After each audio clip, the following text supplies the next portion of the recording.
the cost. Thank you. Prop 47 participants relative to incarceration. And so I even had time to put a slide together for this. Um, so uh, had analyzed this two different ways. I obtained all of the costs per county and added and did a comparison to all of the counties relative to, where's my mouse? There it is. Relative to Prop 47. And so if you look at across all counties, the average cost per person per year is over $73,000. And the cost per person for Prop 47 is about $3,600. Know that the range by county was quite large, with a low of 8,000 up to 300,000 per person. Most of them were between $50,000 and $100,000 per person. Then I also looked at just the counties that have received Prop 47 funding, and took out any of the counties that had not received any funding for that comparison. And when you look at that, obviously the cost for Prop 47 stays the same at about $3,600 per person per year, but the cost per person for incarceration in county jails is approximately $90,000 per year. So huge difference in cost relative to Prop 47. And we will be doing a 3-year recidivism rate study on Cohort 2 participants, and we'll be able to look at those recidivism rates relative to not participants who were just incarcerated and didn't receive those services. We have to wait for the 3 years to come, so that'll be happening next year. So anyways, Deirdre, you had a hand up? Nope, you're muted. Of course. Good way to start the morning. First of all, thank you for putting that all together. And I'm curious, because I have tried to find sort of an average cost per day in California jails, not prison, but jails. Mm-hmm. The SCC have a number that they use for that? So what I did, okay, I've got to find, so I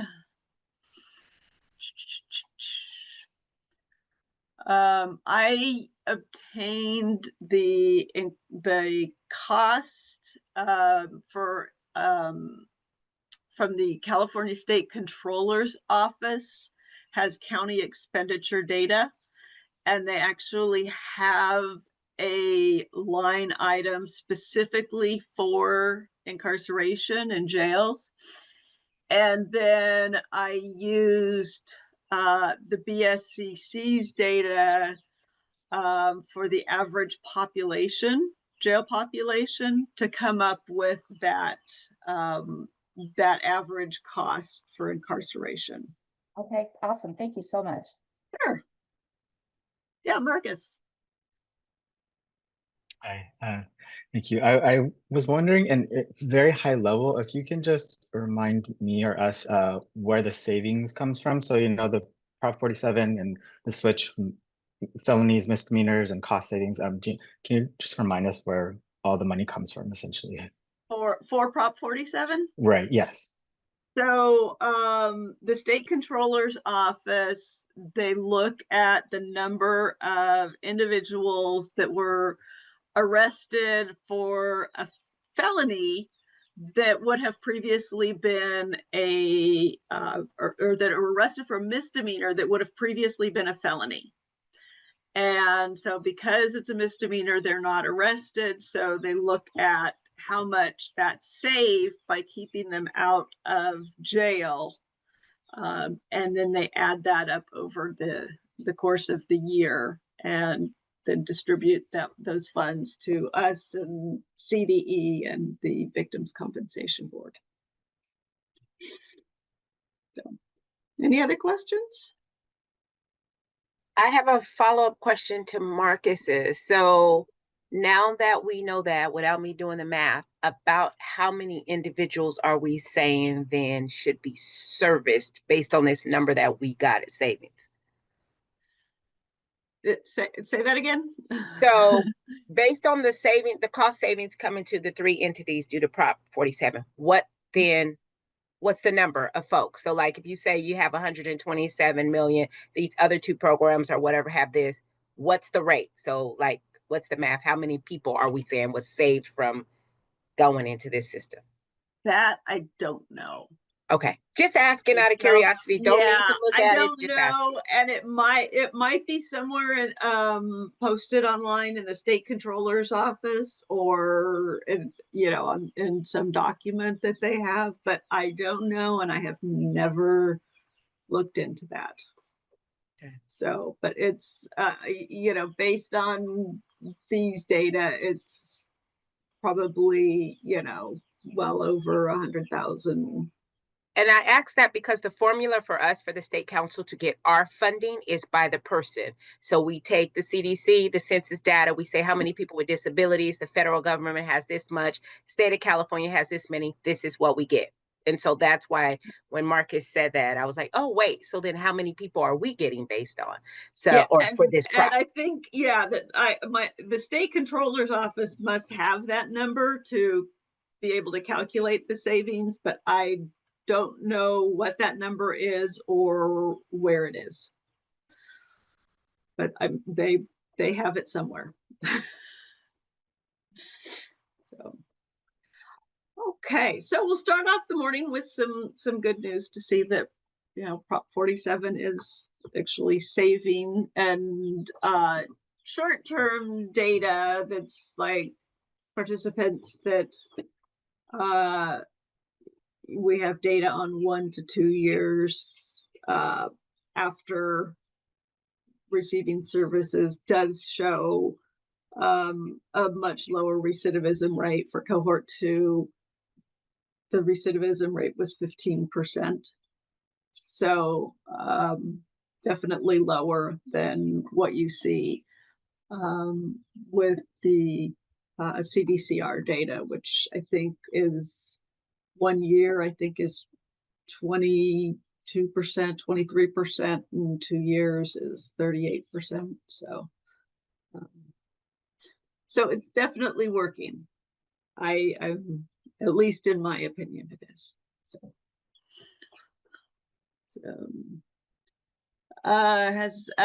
Marcus asks, has the funding been consistent from year to year, or I lost my chat. No, I got it.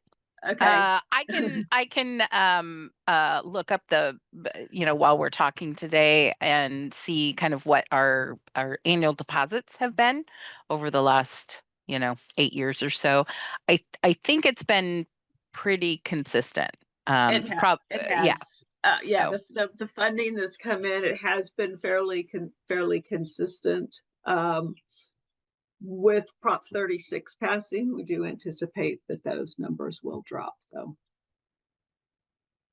Okay, well, with that, hitting questions, man. Everybody's awake this morning. No, after yesterday, everybody started off their morning going, I need a lot more caffeine to get through the day. So they're all awake this morning. Okay, well, with that, I will turn it back over to Anna, who can continue to lead us on our journey. Awesome. Thank you so much, Stacy. And yeah, that is fantastic news to start off this morning. And I think it is a great jumping off point for our the remainder of our training. Let me go ahead and no, we're already doing that. Let me go ahead and share my screen.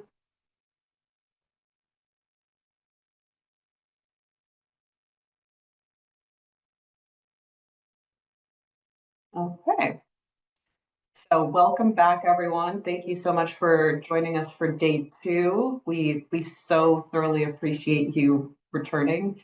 We know that it was a lot of information, although many of you are already familiar with, the grant, or you have rated in the past. So I'm sure you're kind of used to the density, but Prop 47 is a unique one in that it is more. There are a lot of moving parts. So hopefully we didn't overwhelm you too much. Like I said, today is going to be a lighter day, and it's mostly just going to be putting together everything we discussed yesterday and applying it. And I actually think having the night to have everything coalesce was probably a good thing. So today we're starting fresh, but you have sort of all of those puzzle pieces falling together. Our agenda for today is going to be practicing scoring the sample proposal. We're actually going to start off by going on to the next section, going through each of the sections and looking for the strengths and weaknesses, identifying those. We're going to discuss them. It's going to be a lot more leisurely than it was yesterday, so it's not going to be rushed. You'll have plenty of time to take note of those. And then we will go back in and actually assign scores for each of the rating factors, and we'll discuss those. And then we'll talk about common rater challenges, and there'll be a quick fun exercise. Then we'll talk about submitting your final ratings, what that's going to look like, and look at what the dashboard is going to look like for all of you. And we'll review the rating materials and the final next steps. But before we dive in, I want to once again reiterate that rater training is important. I'm sure all of you are already aware, but I just need to reemphasize, the critical importance of this training. Since each of you was carefully chosen for your expertise in the subject matter, it makes you really qualified, uniquely qualified to evaluate these proposals.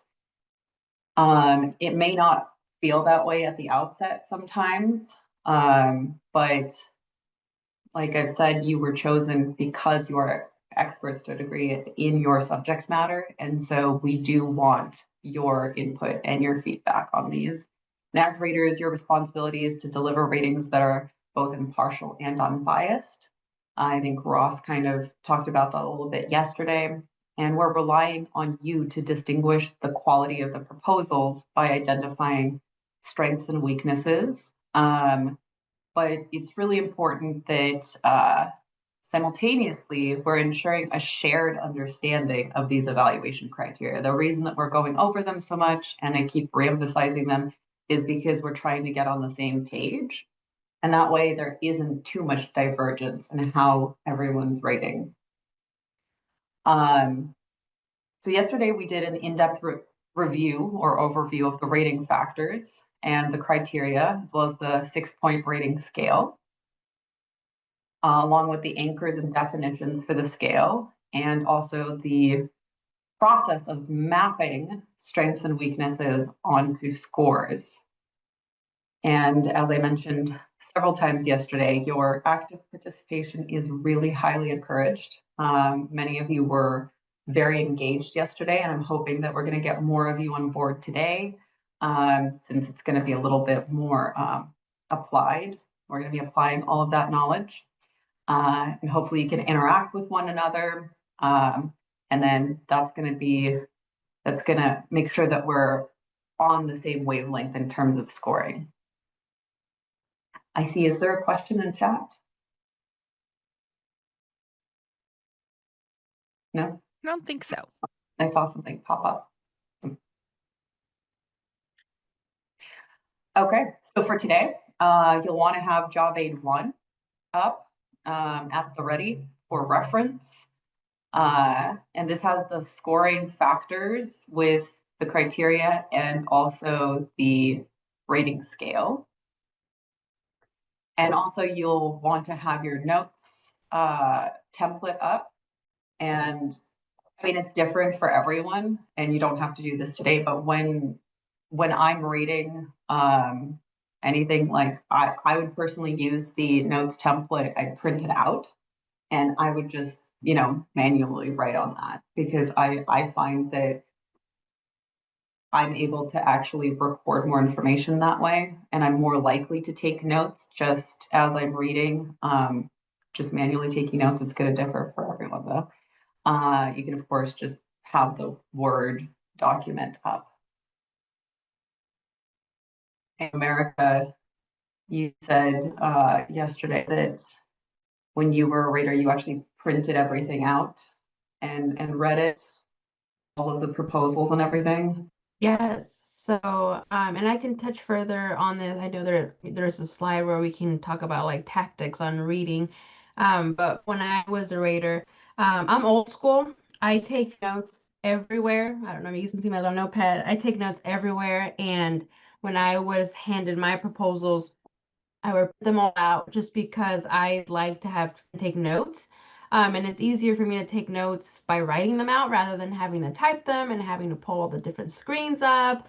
So that was something that was helpful for me, was just being able to have this rating factor printed out and then my proposal, so I can go ahead and make notes as I'm going, especially with all the subsections like the 3.1s, 3.3s, 2.2s. It was just easier for me to go back and forth when I had something physical in my hand. Yeah, I completely agree. I'm on the same page. I prefer to have physical media as well a lot of the time. I mean, I think it's just how I went to school. You know, we learned how to take notes manually. So the analog way, but it's going to differ for everyone. So you do you, folks.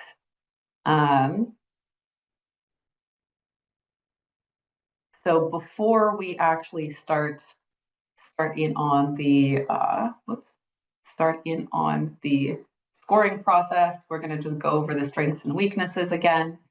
So a strength refers to a response or an idea that is more detailed or comprehensive, or providing well-conceived, specific, and substantive support. And a weakness refers to a response or an idea that is lacking detail or is incomplete and lacks sufficient documentation, support, or detail. So it's basically the assessment of the quality of responses that you're reading. So you're going to be focusing on strengths and weaknesses of each response. And although each criterion within a rating factor has to be addressed, addressing each doesn't in itself merit a positive evaluation. So it's going to be really, you're going to be focusing on the quality of the responses to each of the criteria being evaluated. And we talked about this quite a bit yesterday.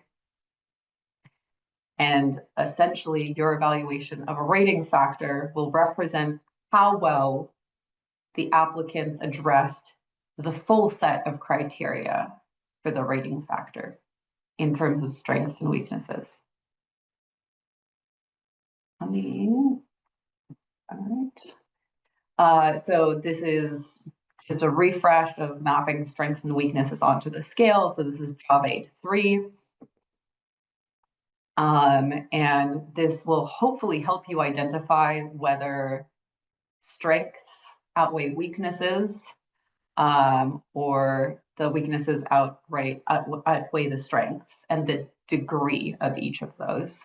So this is really focusing on that nuance, the degree. No.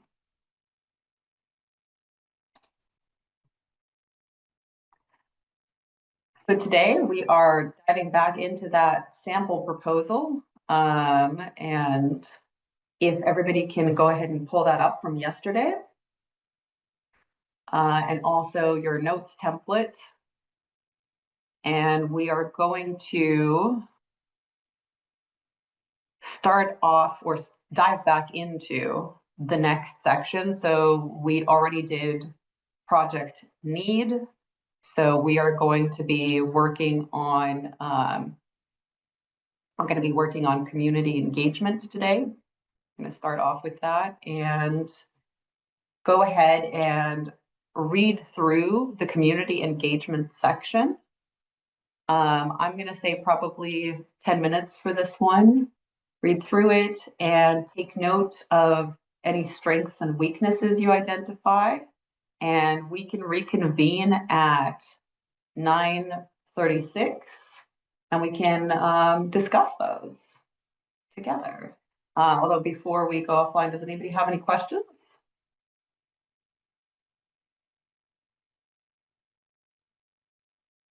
Okay, awesome. See you all back at 9:36 and we can discuss. All right, folks, welcome back. I know that was a lot of information, a lot of text, very dense section.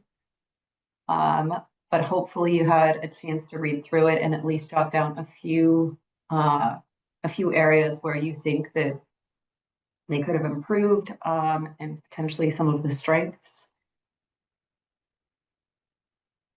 Yes, very dense, absolutely. A lot of content. They're not all going to be like that. It's just going to vary depending on the proposal. This one, as you saw with the project needs section, the description was going to be a lot, but you know, they felt they needed that space, and hopefully they used it well. So does anybody have any thoughts, some strengths or some weaknesses they identified for any of the specific criteria? Oh, yep, you can go ahead. I noticed that when I was reading it, it addressed the 9-year collaboration between the subtitle sentencing project, and it addressed the percentages. That's what I want to see, is how many people are you helping? What are you addressing? They're addressing the opioid accidental deaths. They're putting in the percentage and how many. I like how they're putting in the numbers and who they're referring them to. They're referring them to the DRC, the SUDS, what is it? The DRC services upon release to continue case management. I like how they address that. And where is it at? And it's addressing how much it costs to house an inmate, right? So, I mean, what it costs, the cost is in the county jail, 45,000 per year, right? And it's also saying how it's lowering the beds from 79, it's a 79 bed facility, and the decrease to 37, down from 51.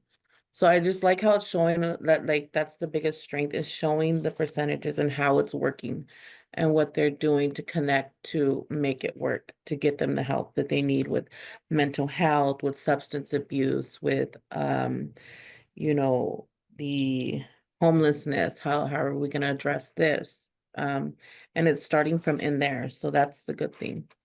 So I noticed a lot of strengths in the report. So you're referencing that they actually mentioned their program successes in the project needs section, is that right? Yeah. And then, yeah. And then that carried through into the project description. So I think that's a great call out, because it does show you that you're going to see some of that in different sections. So sometimes you might be looking out for something and you'll realize they've already addressed that somewhere earlier. So yeah, glad that they talked about the proportion of people they've served in the past, and that this is going to be an ongoing program. Right, and how it's benefiting the population and Mhm. how it's benefiting the community and what they're doing to address it and utilizing other resources to address it, to bring down from what it was last year to what it is now and how it's working. So I liked that in the report. Okay, so those are definitely some strengths. Did you have anything for weaknesses? And it's totally okay if you didn't have anything for that. For weaknesses,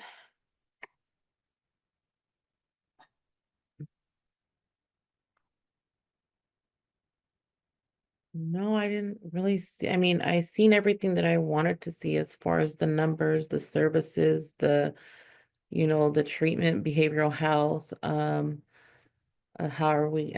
to address, the mental health, the reentry, the jails, the addiction. Um,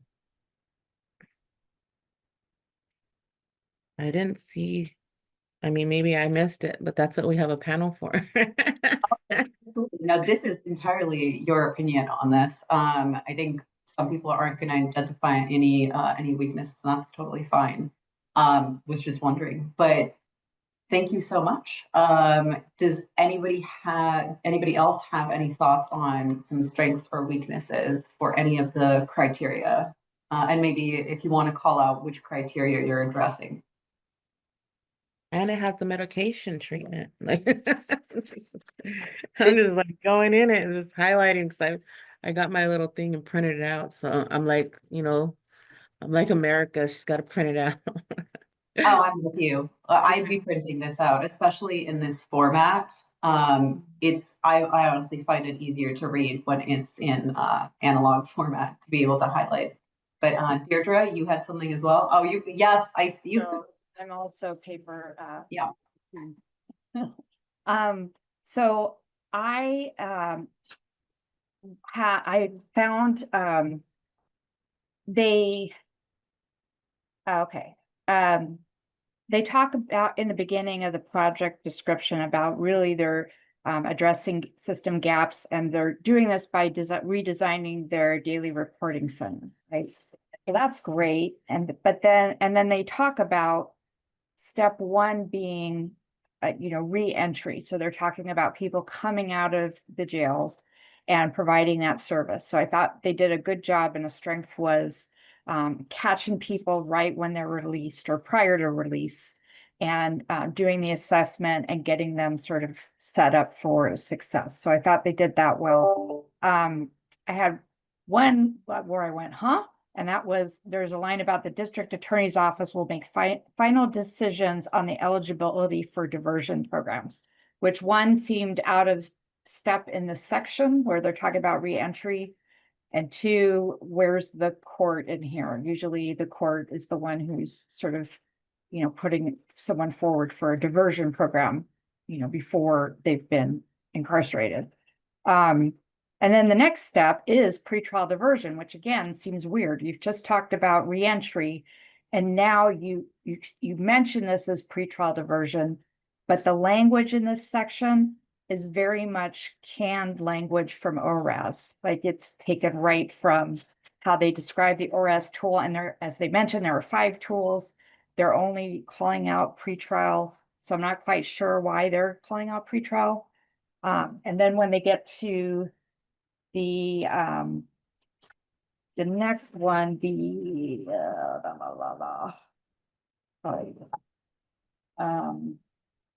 The reporting center.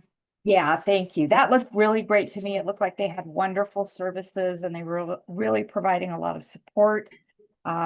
Step 4 as well. But in step 4, they talk 2 times about capacity for housing being increased through this program, but they never say increase to what. They say it's this, and they never say that.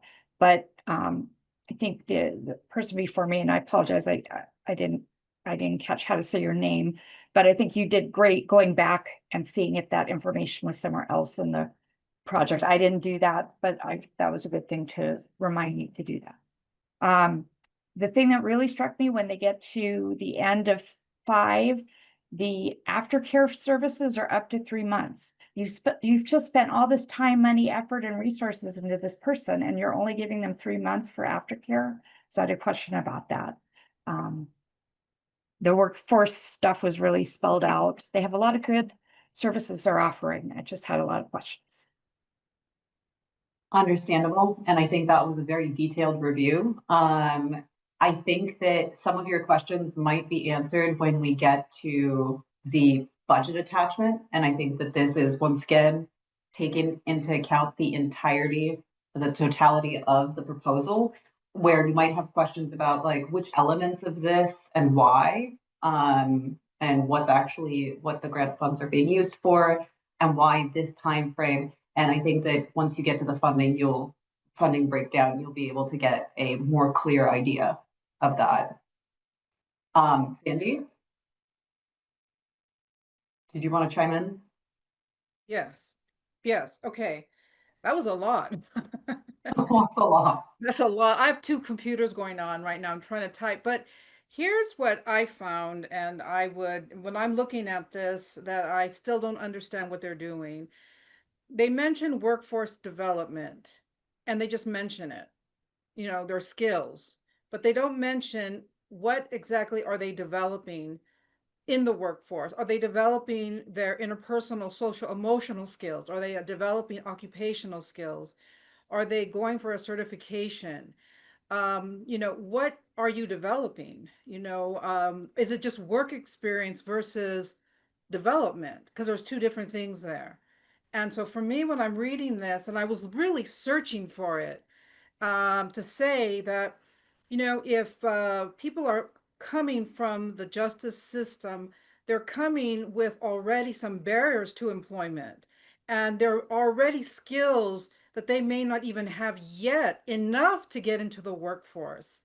And so there's no mention of that. It just mentions we're going to do workforce development, we're going to give them skills, and then we're going to head them to employers. So in my workforce development mind begins to say, you just missed everything. Okay. And in fact, you're setting up people for failure in the workforce because they may not have the social, emotional, they may not have all the developmental skills that they need to be successful in the workforce. There's no mention of that at all in here. So I would immediately say your framework is missing because your risk assessment may have showed that there are deficiencies and that there's trauma, because you mentioned at the beginning it's trauma informed. But if you really were trauma informed, then you would already know that you don't jump people right into a job without doing the preliminary work ahead of time. So that's where I would see would be, they had all the right words, but they didn't have any of, at least in my opinion, my professional opinion, the content to support it. That's, extremely astute. And this is where your specific expertise is coming in, because that's exactly where your mind went first. With some of them, do keep in mind, there are going to be page limit or character limits to these. So some of these programs might have multiple points of focus. They have a lot of moving parts, this one in particular, as you can see, but a lot of them will, because they have their required services that they have to provide as contingency of the grant. And then they might also be providing a whole host of other services, and they have to delineate those. So it's possible that if it's not the primary focus, it may not receive as much attention in the narrative. But if it is something they're addressing and it seems like it is a critical piece, and then they don't really delineate the how, where, like you said, they're using the words, but you're not really getting an idea of how any of this is, how they're being. Oh, go ahead. And they started the entire description saying we are trauma informed. And Yes. And you see, that tells me already you just use the word, but trauma informed in workforce practices is you don't re-traumatize people in the workforce. And if you don't say that, then that tells me that your model may have gaps in the trauma-informed care models. Absolutely. And that's where, like I said, watch out for that lip service. If they're using the terminology, and I think some people with reading these proposals, it's a lot of content. And especially when you have multiple to read, you're just kind of looking for the terms sometimes. Make sure that you're not just looking out for trauma informed, you're looking out for what does that mean? How are they implementing that? And rate accordingly. It looks like we have a few other folks. I'm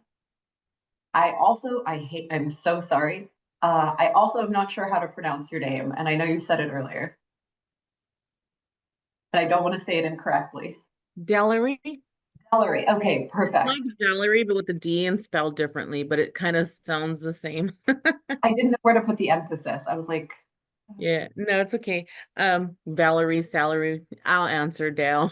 So I wanted to add to Sandy's concerns in regard to the being trauma informed, and it's kind of just meeting the client on where they're at, right?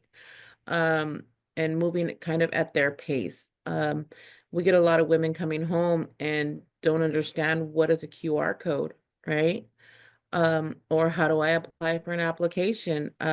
You know, I can say for a lot of people, that, back then you walked into a store and said, excuse me, are you hiring? And you went and, interview clothing, dressed and, can I have an application? And it's no longer that anymore. So it's a different era with the people coming home and how to work with them and address them and just going at their pace. I think what it should have been implemented in there was being trauma informed by meeting them where they're at and addressing some of these barriers that they're facing with anxiety or, um, being able to communicate,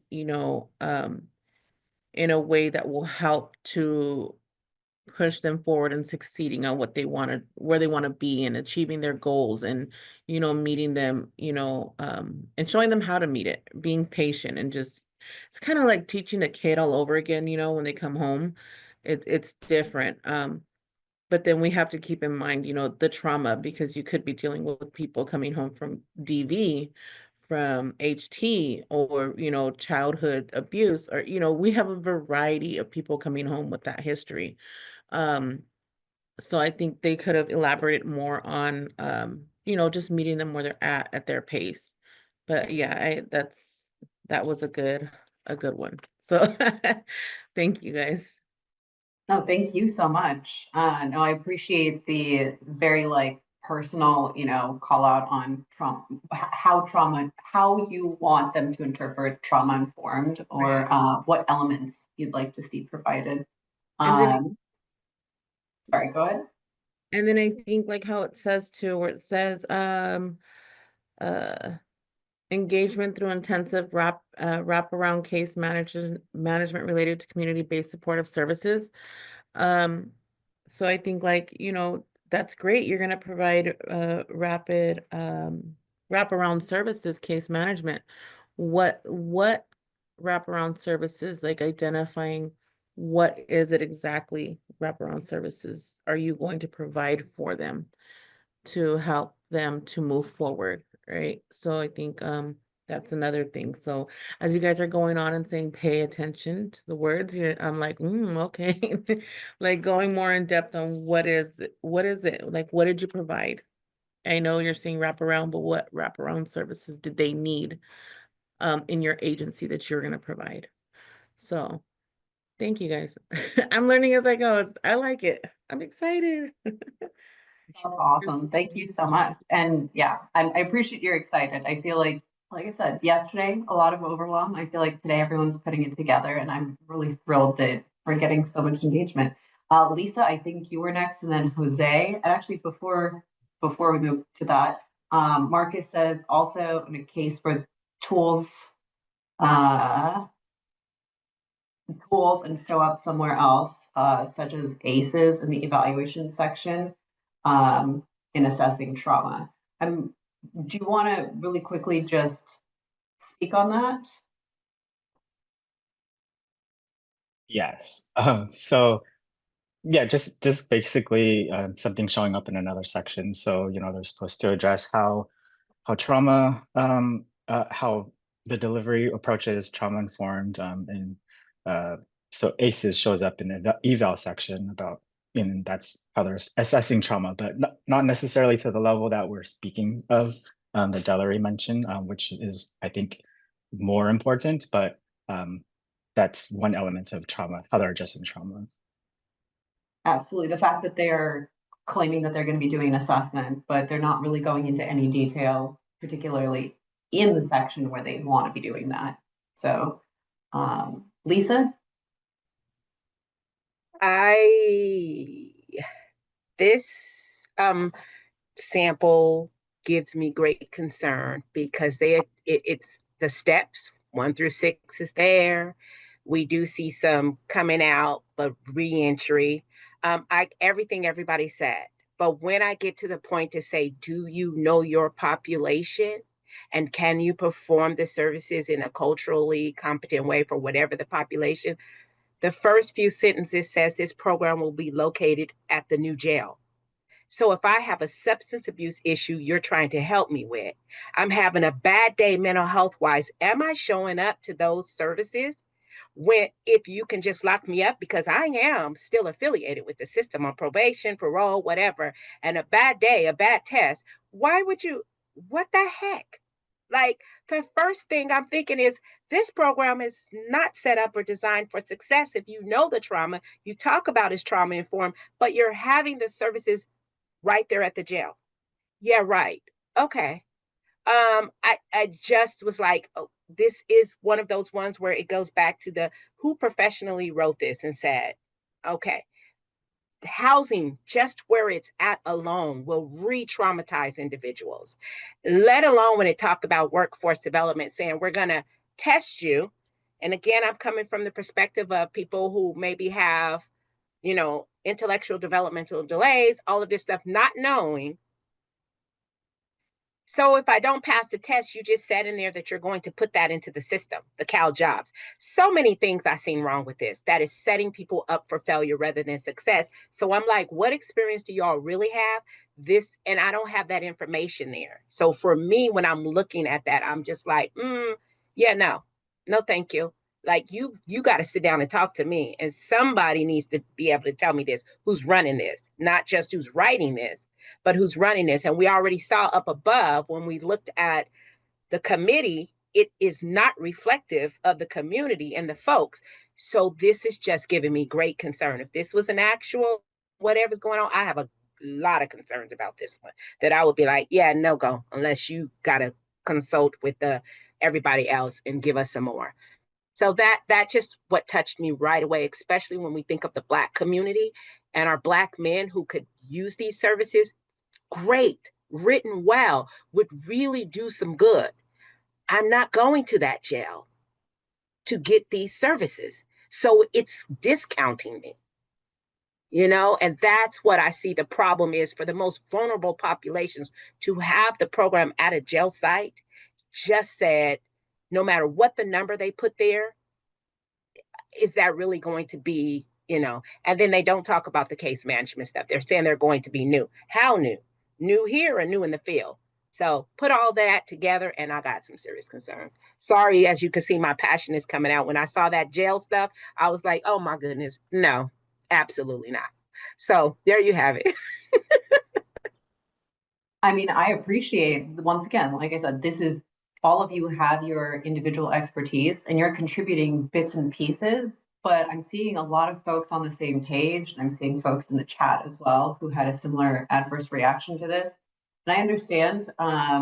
One thing I will encourage everybody to do, even if you have an adverse reaction to some element of it, make sure that just for the purposes of the evaluation of it, make sure that as you're going through, if you are identifying weaknesses, make sure that you can map them onto the criteria that we're providing so that you can say, okay, this is a concern of mine, and it actually is something I'm seeing that's an issue from section from criteria 3.4. So just make sure it is something that's being evaluated. As far as programs being provided,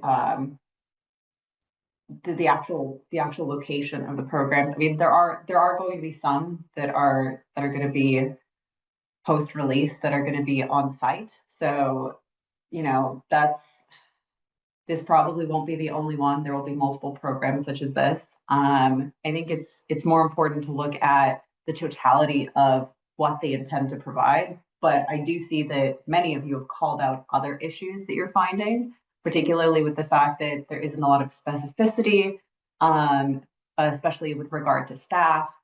Some of that you are going to see reflected in the budget attachment. So like I said, there is a character limit. So they are trying to cover a lot of ground in a fairly small space. They will mention the staffing element of it in the budget attachment, which I think people just kind of discount, like, you know, it's the funding, but if you go through, you'll be able to see, you know, the staff that will actually be involved, and mental health counselors and things like that. But, oh, go ahead. No, I was just going to say, can you do a little bit of elaboration? Because I understand they didn't even have to put the site in there, but since they did, you're now held responsible for what you wrote there. Just that alone. So when you go back and this is me coming from this perspective, like, if had I not known, then that wouldn't have been a factor. But now that I know, and you say in these, there's a description that says in these different points, who is the target population, know the cultural competence. And sometimes the programs, like you say, may need to be there because that's what you're telling me you're delivering. They're coming right out. So you're catching them at the gate, you're talking to them, you're planning, blah, blah, blah, blah, blah. But if you put that fact in there, and then you say, how is this? And you talk about, and they're adding other things in here, the trauma, all of this. And then we say, do they describe it or give enough? And it's just one sentence is not enough.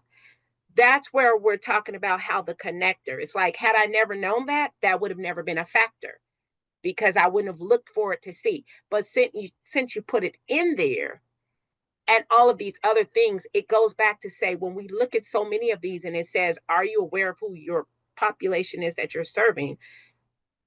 That has to factor in there because you put it in there. And I'm not saying that these things don't work. This is, I guess, where I would like you all to tell us, like, I've been on scoring panels before where we score and then they take all of this and then at that next level, sometimes there's a talk to the entity about probably a good project, but here's what we had. Let's see, can you work on some of this, or you're not going to get as much. So I'm wondering, do you all have that process? Because as we say, these things can be solved by probably having a conversation with someone to elaborate, not us, you know, once our panel duties are done. But those are some of the concerns I say that probably could be a really good project, and I would have seen it in a different perspective. But because you added that one line, this is going to be at the newly constructed jail, and a lived experience and a professional experience in me says, for trauma and for people who have an addiction, has an illness, mental illness or substance abuse, who might some days not be well, which is what we know is going to happen. Some days I'm just not going to be well. What is the relationship between them trusting you that they would show up at that spot? And so, no, I know this is, you know, way over here, but those are the things that I'm saying. Like, so if later on we could talk about how do you navigate this where it's probably good, whatever, has a history, but you know, that one thing or just some concerns that could be elaborated on for you all to make the ultimate decisions. I'd like to know that process when we're doing this, because of course I don't want to just shut down something, but if you ask me and I take all of that, it would be yeah. So that's some of what I want to know. And I'm glad we have this sample here, because that's some of the things that I would be concerned with, is like, good program, just a few tweaks that need to be made. How do we get that off the ground? Because services are needed. I can address that in the sense of, let's get through, and I'm not pushing this off, Lisa, at all, because I do want to let you guys know our programmatic process, but I know other people have questions, and we're on, have a couple more examples to do for these factors, and then I'm sure y'all want to take a little bit of a break. So I will put kind of my thinking cap on to try to answer those questions for you when Anna's done with this piece of the process. How's that? Awesome. Okay. Thanks, Lisa. All great points. And yes, as a rater, you're looking at it from your perspective of, a great program. But obviously, as you said, Lisa, some of these are written by grant writers. They may not have even talked to the fiscal people at the county or the city on whether or not this is doable. They're trying to get into the door, right? And then there's others that may not have as many resources, but you can really kind of read into that the need of this funding for their jurisdiction is evident based on their messaging in their application. So each one is really different. And again, just you coming, as Anna keeps saying, I'll reiterate, going back to the criteria and making sure that you can put those strengths and weaknesses to what's listed in the criteria and with your lens. Is that reiterating? So Jose, I know you've had your hand up, so I'll hand it to you. Thank you. No, just real quick for me, reading through this section, it's great with one of the trends that I noticed is like, it's great that they go in detail on mentioning all these assessments that they plan to utilize, as well as some of the CBTs or trauma informed classes or even EVPs. However, one of the weaknesses I'll take from that, since they mentioned it, is who's going to administer all these assessments and EVP, especially EVPs, because whoever's going to administer, they need to have training. Because once evidence practices as well as these assessments, there's a certain fidelity that you need to adhere to utilize the tools efficiently. Otherwise, you can do more harm than benefit to the people receiving it, as well as you can get the wrong results from the assessments. And the last thing you want to put or recommend for someone to take EVP that is not needed for it. So I don't know, that should be, I don't know, that's part of the budget, or they didn't mention any training or who they will partner, who has a staff to be trained or has been trained on these assessments and EVPs. Thank you so much. That's a very good point. And so you're looking at, incidentally criteria 3.4. So, how the provider's administrative staff involves people with lived experience, and also how staff generally which staff are generally going to be necessary to implement some of these programs. And yes, that might potentially be something you would identify as a weakness in this section. Like I said, something to keep in mind, and this actually segues really well into a question I got earlier, and I said I would address it with the group. So the question was, in general, would it be best practice to review the proposal in its entirety first, then go back section by section for evaluation and rating? Thank you, Melissa. I think that there will be times where, and we've seen this throughout, you're going to be looking for something, you're not going to see it in the section. This is why I'm encouraging everybody to, as they're reading through the proposals, read through the entire proposal from start to finish, if possible. And this is where the notes template comes in, so that if you have to leave off, you can come back to it. Jot down those strengths and weaknesses like we're doing right now. And then as you go through each section, some of those questions might be answered. So this section may not address it, but like I said, the budget attachment does address the staffing. Some of it, they may have chosen not to focus on the specific staffing in this section because there was such a density and such a focus on the actual programs and describing those. And so they had to relegate that to the budget attachment and the work plan. I think the work plan also has some elements of that. So they do talk about it, but this is where it's important to look at the entire proposal. And so if you identify those weaknesses, maybe you jot that down. And then as you read through to the end, you'll realize, okay, well, maybe they did address it. It just wasn't addressed in this section. So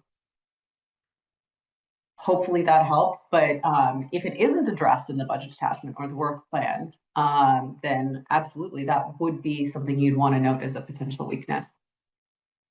And it looks like we have some comments. Jamie also would have liked to see how the particular services were identified. There are so many, which is great, but are they appropriate for the population, and will they be utilized by the population? Did the LEC have input on the service menu and a referral follow-up process, since this is a hard to reach population? Overall lacking details on support, what they claim the program will entail, and how care will be individualized. That's a very solid point, very succinct. I think that pretty much that synthesizes everything everyone's been saying, that comment. Lisa, I can appreciate how it's recommended to read it all first and then go back. Yes, I think that from my perspective, that is the most useful way to do this. I keep using the word gestalt. I realize it's unnecessary, but you take it as a totality. You know, it's very difficult to view this as individual sections. We're telling you to assign scores to each of these rating factors, but yes, you do that.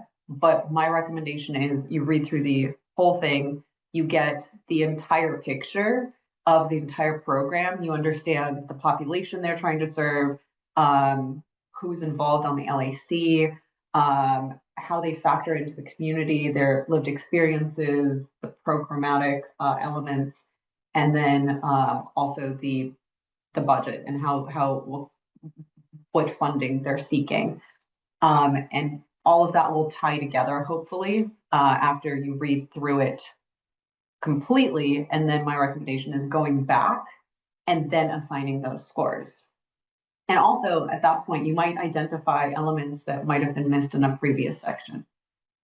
And I think everybody is kind of hitting on the same points with the project description here.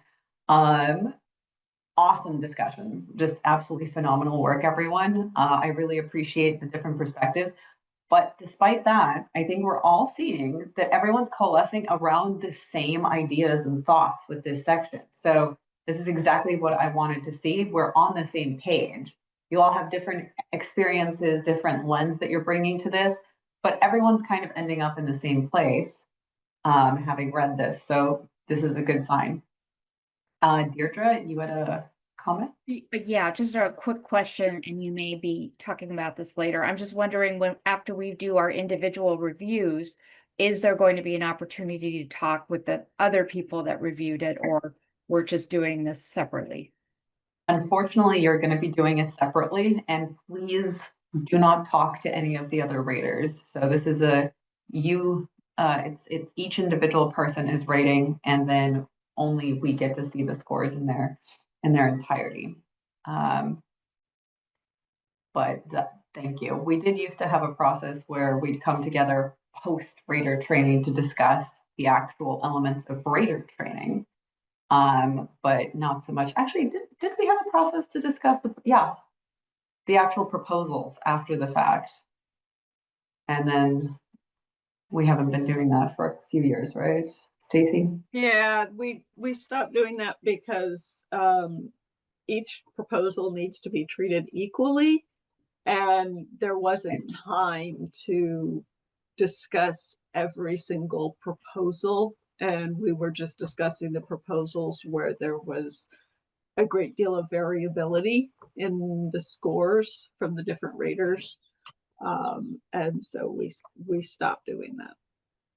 But let me just say this, as a scoring panel, because there really is no post-meeting as kind of like closure to this process with you all, it's done through email. We can, and we have the ability to have kind of a discussion just for closure for y'all after the scores have been identified as final recommendations to the board. Nothing would be changed with anybody's scores. But if you wanted to talk things out to kind of just feel like you were in the right space or mindset, those types of things, we can offer that. In the past, it's usually only been one or two people. But America and I can certainly set up a meeting to have anybody who wants to come in and just get that closure.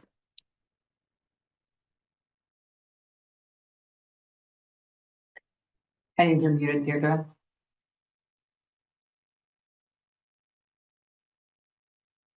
No, it's not necessary. I just wanted to know how we were going to proceed, but thank you. But yeah, I can see the desire to have a little bit of closure on that, and also the interest to discuss, you know, how everybody else perceived these proposals. But Stacy's right. It's not feasible to discuss all of them. With some grants, we have hundreds of applicants. So it's a daunting task, even with 54, which is what we have for this one. So, okay. In that case, phenomenal discussion. Let's actually move on to rating factor 4, which is going to be data collection evaluation. I'm going to give us 15 minutes, and go ahead and just give me a green check if you're done, and if I'm seeing kind of majority of folks getting done early, we can reconvene. And I will put the timestamp, or the timestamp. I'll put the time in the chat. Okay. Welcome back, everyone. Hopefully you had a chance to read through that section. It was a little bit brief. And with that, oh my God. Stacey, you gotta, oh my God. Is that the cutest one? Did you select the cutest one? It's more the one that I could catch, but this is Betty White. Oh. Because she actually is pretty chill and more easily handled than the others, who, when they get out of their little housing area, they go crazy and start flying all over the place because they still think it's really cool that they can fly, and they jump all over the place. So yes, this is Betty White. I figured everybody needed a Betty White moment. I wouldn't call Betty White chill, but I appreciate it. She could leave, but she's not. She's just sitting here. Oh, I meant Betty White. Oh, the real Betty White. Yeah. I'm assuming you named her because of the coloring, not because of the disposition. No, actually, I named them after the Golden Girls, but I have 5. So we also have Rose and Dorothy, but we have, and Sophia, but we needed a Betty White because Betty White was awesome. So there we go. Thank you so much, Stacy. I think we all needed that pick me up. I was planning on showing my cat on camera, but she's just dead passed out on my desk, so not much there. She's pretty cute though. She might kind of go in and out of view because she doesn't always show up on camera because of my background. Well, okay. I figured everybody's probably been hearing the chicks for the past couple of days, so at least show one of them. All right, so let's dive into the data collection and project eval. Did anybody have any thoughts on this section? This is Lisa. I only had one part that I would need assistance with. When 4.2 says recidivism as defined by BSCC must be included as an outcome measure, I couldn't see that. I saw where they said, had in the goal that word, but this is where if you all could show me so that I can know what I'm looking for, or I'm waiting to hear some of you all who may have it in there. That's the only concern that I was like, I wasn't getting. So support and help in seeing this clearer would be beneficial for me. Okay. Did anybody also miss that one? No, but what did you say, Lisa? What wasn't clear for you? The 4.2 where they said the recidivism has to be included as an outcome measure, like it said in the goal that, but I didn't see. I'm looking just literally like where is that word, and then I can infer some stuff like, and I didn't really make that connection. So if somebody can help me make that connection, I'd appreciate it. So again, this is another one of those situations where you might find it somewhere else. In theory, they should talk about it in the data collection and evaluation section, but you might also find it in the project work plan that you'll be looking at. So, but there's also multiple ways to define recidivism. So it could just be arrest, it could be, you know, conviction. There's a lot of different ways to define it. And so ideally they should be indicating that it says at least the BSCC definition, or it says that it's defining recidivism as the conviction of a misdemeanor or felony since you know, their last conviction or since starting the program. But again, you may not see that. You should see it in this section, but you may not. Yeah, I think we didn't have quite as much time to look at the work plan, but if you're ever missing something in a section, it's a good idea to always go back to the work plan, because that's really the roadmap for their entire program. That's what they're going to be referring back to, what we're going to be referring back to anytime we ask them to talk about their goals and objectives and activities and measures and things like that.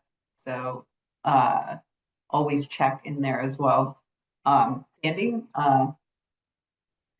So I had a lot of problems with the assessment tools. You know, they mention a whole group of tools that they're going to be using. You know, they're going to do and I recognize some of these tools too. But what I would like to have seen is if their staff will be trained on actually administering this so they could limit the biases that may occur from these tools. Also, like the Ohio tool, I mean, that was made in Ohio, you know, does that transfer over to California? I mean, there's a lot of things with the assessment tool itself. I would have liked to have seen the applicants say that while we're using these tools, staff will be trained to ensure that that we've limited our biases. And that not only that, but that it could be some of the data that shows up in the tools, it could, you know, people, how they interpret that data could either, you know, overtreat someone or undertreat someone.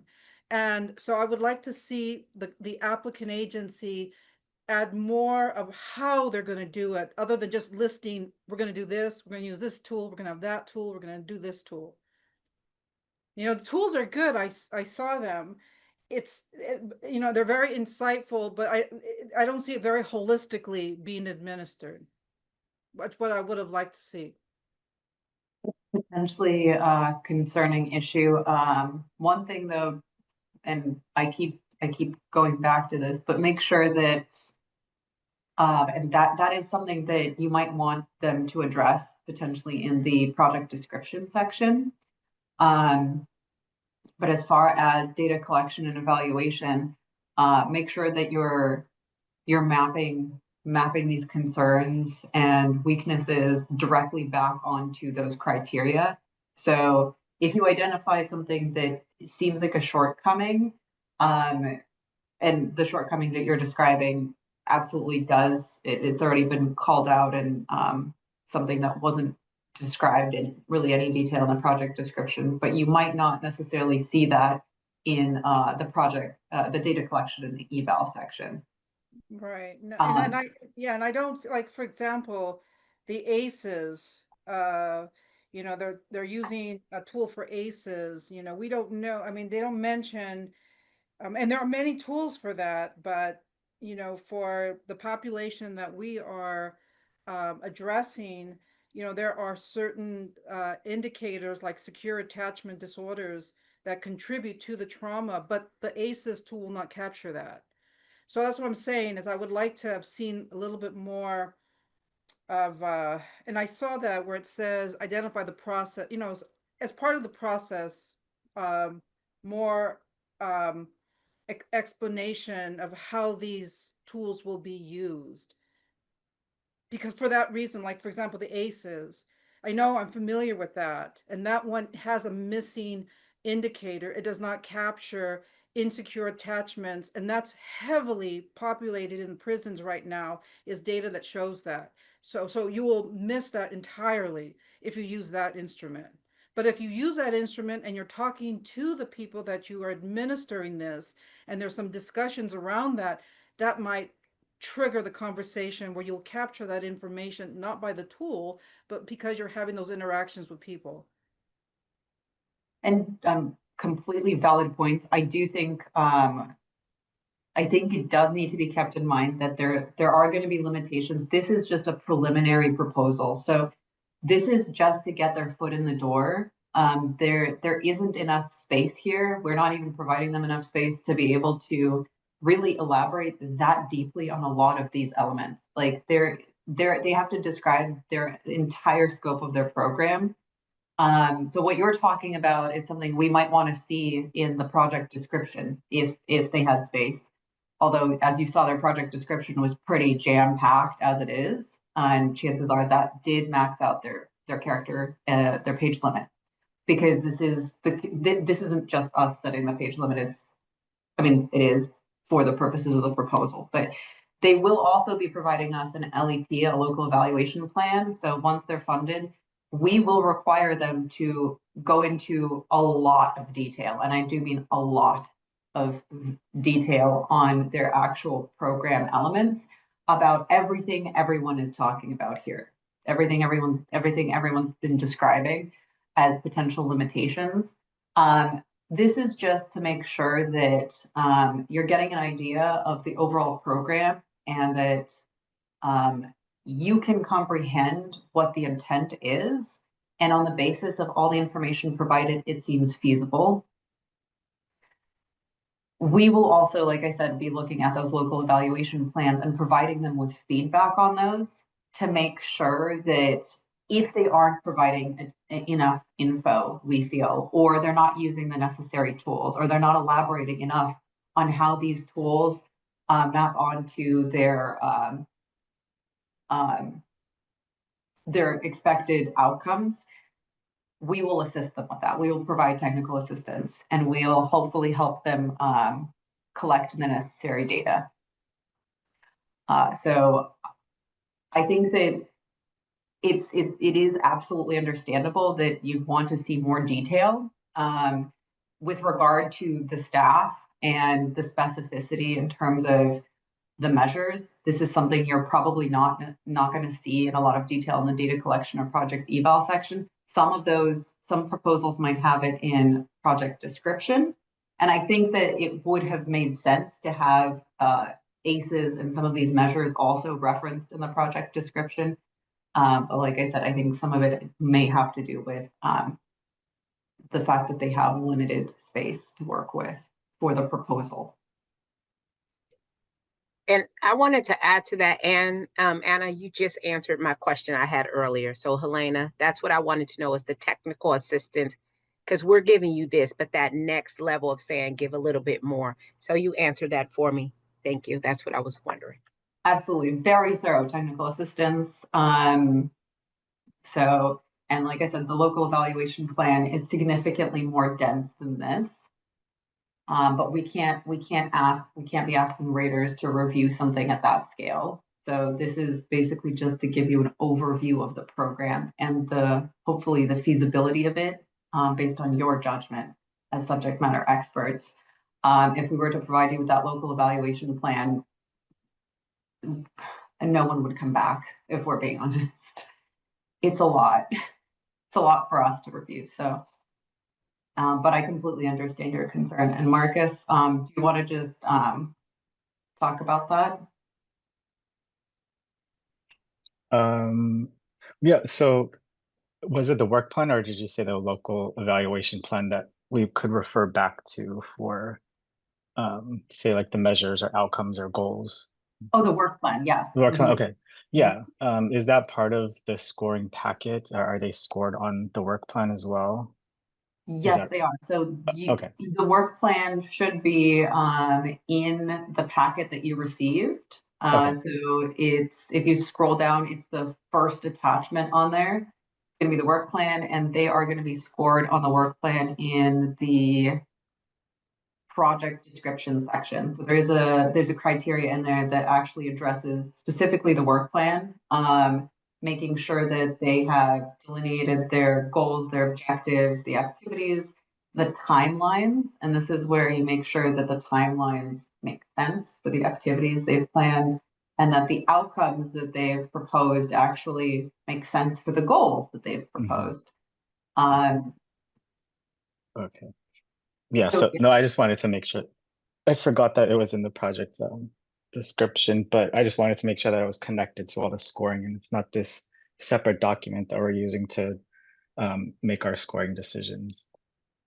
Absolutely. I know it's a lot of materials, but like I said, this is a lot significantly less than you'd have to deal with the local evaluation plan. And that's, by design, so that you get just a very clear overview of the actual program, and the programmatic steps, the people involved. But it's not, the expectation isn't that they're going to have everything here, partially because of the limitations, the page limits, the character limits, but also sometimes they're not going to have all of that information at the time of application. So some applicants may not know the exact measures they plan on using. So this proposal actually had a lot of specificity. It's obviously an ongoing program. So they've provided quite a bit of detail, but some of these proposals you're going to see, they're not going to have that much detail about which measures they're going to be using. And that might be okay, provided that they have a plan for obtaining an evaluator and they know what they want to measure. And they have told you that. You can determine that from their narrative. Sandy? So, okay, so if I'm hearing you right, Anna, so our job then, when we're looking at evaluation plans, we're looking to see that the components are there, okay?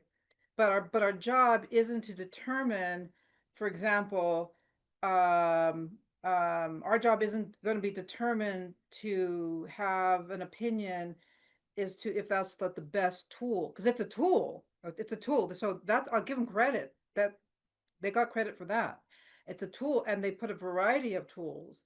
So our job then is to say, or to look at this from a perspective that they do have an evaluation plan, okay, and they do have mentioned how that evaluation, how the data is going to be collected, and they do have, clinical measures, and they do have all that in set. Now, I may not, from my lens of what I know, may not agree with everything they have there, but I do agree that they're in the right track.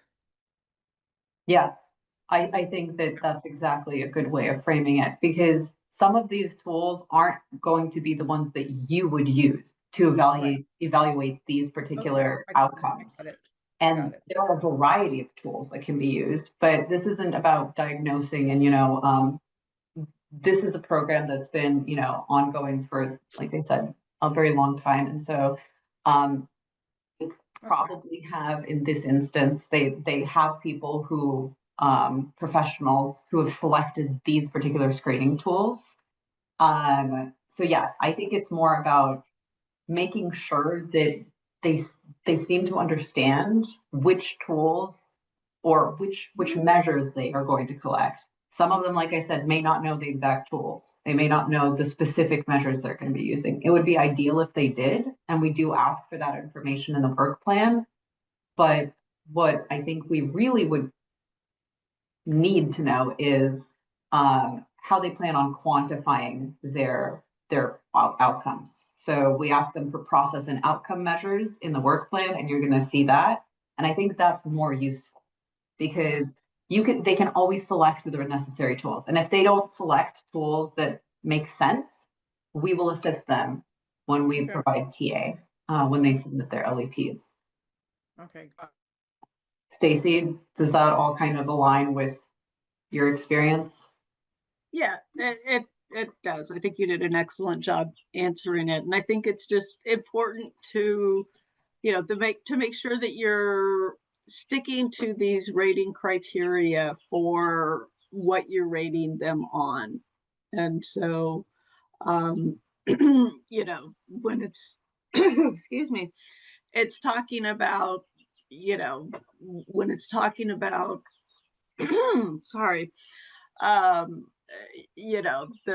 preliminary research plan and, the baseline and outcome data, like Anna said, they may not have the tools, but they have a plan for what data they're going to collect. And we can look at that data and see, is that going to allow them to answer their questions that they have, or allow them to assess whether their goals that are in the project work plan were achieved or not. And so the how they're going to measure that can come later, and we'll work with them on that. Awesome, thank you. Nakia, I feel like, did you have something you wanted to contribute earlier? I feel like you were like my hand went up and down, yeah, up I and feel like down. your hand went up and then like kept going. I'm doing more of observing, but I did have something that I've identified some strengths and weaknesses within the in this section for the RFP. But as I've been listening, I'm gaining more of an understanding on simply rating and not putting on the hat as a program analyst, trying to,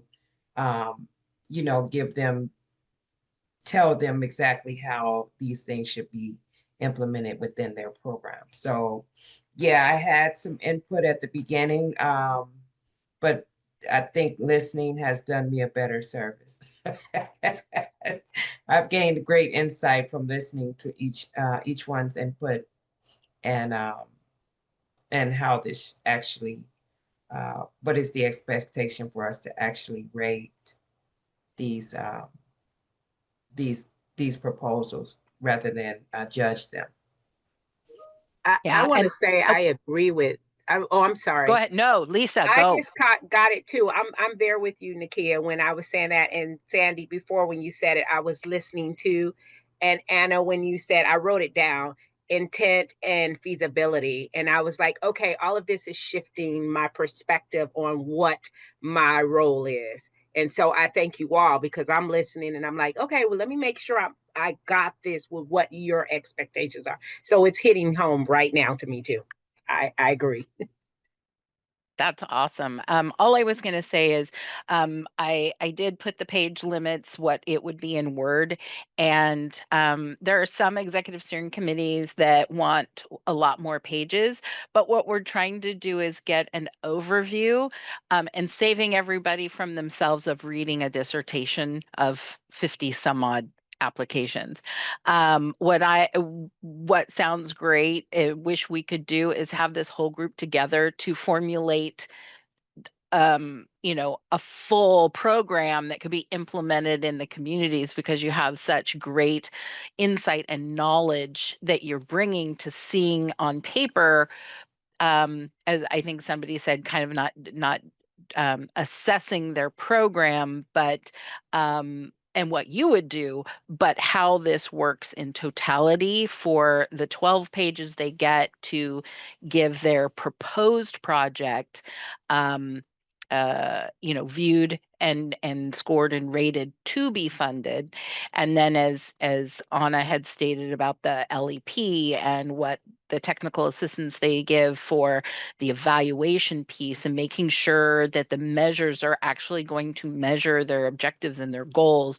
And then programmatically, we work with them on making sure that what they said and were rated on, if they're awarded, continues throughout the project to be flexible enough to make those changes that need to happen, because certainly for 3 years we do not want them to do something that is doing harm or is not providing success for the program and their participants. So there is a little bit of wiggle room that we also document in the data piece to, using data-driven decision making, not just because it's hard to do. And then we have meetings with those grantees and their project directors. We go out and visit them and to see what they're doing. So there is a lot that we, once you've done all your hard work and those applications have been awarded, we do on the back end to make sure that they're following what they said they were going to do, and making sure that they have the voices at the table, especially at their LAC, to provide the additional information to make those decisions overall for the program and its success. So hopefully that helps a little bit too. Thank you so much, Blaine. Yes, I appreciate you reiterating that. And I think that I'm hoping that it wasn't implied that y'all would be responsible for, crafting these programs or applying your expertise to the extent that, these programs would be, that they would work based on your personal expertise, I guess. And I think that if we got all of you on an ESC, which, that is something that maybe we can do in the future, that you can help craft, you might be involved in crafting some of the future rating factors and criteria, because that's exactly how these are written. We get folks with, your backgrounds, people who are experts in the field, and they are going to contribute to what they believe are the most pertinent, most salient elements of a program, and that's how these criteria are built. So I appreciate all of you wanting to do so much more. And unfortunately, we're kind of limiting you to just keeping within these criteria. But like I said, rest assured, they will be required to provide significantly more detail at multiple points. There's not just going to be the local evaluation plan. They're also going to be doing quarterly reporting, so quarterly data reports. And so we will have a lot of points at which we check in with them and allow them to adjust as necessary. Okay, well, that was fantastic discussion. I think that was probably the most productive one, where we actually, I think, got to a shared understanding, not just of the factor and the criteria, but also an understanding of the overall role of the rating role. So thank you so much, everyone. We are at 11:30. We have one more factor to rate, and that's going to be the budget attachment. And then I think we may want to adjourn for lunch, maybe for 30 minutes afterwards. What are we thinking? How's everyone feeling about that? I need a break. Sounds good to me. Sounds good. All right, we could do a 30-minute break. This is going to be the last one we look at for now, and then we will adjourn. Yeah, Celine, absolutely. Trusting the process. Yeah, I think, yeah, I appreciate seeing everybody, the puzzle pieces kind of falling into place for everyone. I realized a moment ago I had kind of a brain fart, an inarticulate moment, but it's literally just trusting the process. And I think it's starting to make sense. So let's take a look at the budget attachment. This is kind of a dense, this is a dense document, at least for this proposal. So I'm going to say probably let's do 15 minutes on this one. And actually, you know what, let's do 10. You don't need to do a very thorough review. We talked about this earlier, but no one's expecting you to do the math. You're not accountants. We're not expecting you to make sure that the numbers align. If anything doesn't align, it would have alerted us in red in the Excel form anyway. But that's not the point. You're just making sure that what they've mentioned in their the narrative actually aligns with the requested funding. So if they're talking about hiring mental health counselors in the body of the text, then hopefully we're seeing that reflected in the staffing. So I'm going to say, go ahead. Oh, and I'll just add, because you know I gotta, that the costs for those things are relevant to the geographical area too, because you may see something in like, you know, Southern Cal or you know, let's say a high cost of living area, and it's going to cost so much more than if it was, you know, in a medium-sized county. So take that into consideration too when you're looking at the budget in reasonability. And did they account for all the things they said they were going to do? Not, you know, to the specificity of everything, but in a general sense of a category saying they were going to do blah, blah, and blah at a certain amount. And if that is reasonable, given all the stuff they wanted to do in the project, is that a reasonable amount to set aside to do those things? And like I said earlier, that you're just going what's on paper and your knowledge.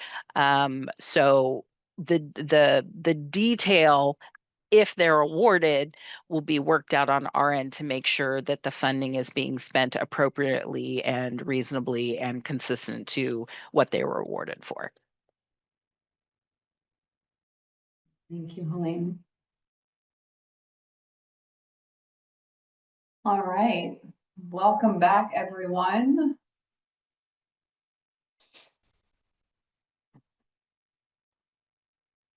Hopefully everybody had a chance to take a look at the budget attachment. There isn't a lot to address here, but because the criteria is pretty succinct. But hopefully you had a chance to go through and identify strengths or weaknesses therein. Did anybody have any thoughts about the budget attachment? And keep in mind, always bringing it back to the narrative. So there is narrative obviously in the budget attachment, but you're trying to align what they've already proposed and the project description and seeing if that aligns in the budget and the funding request.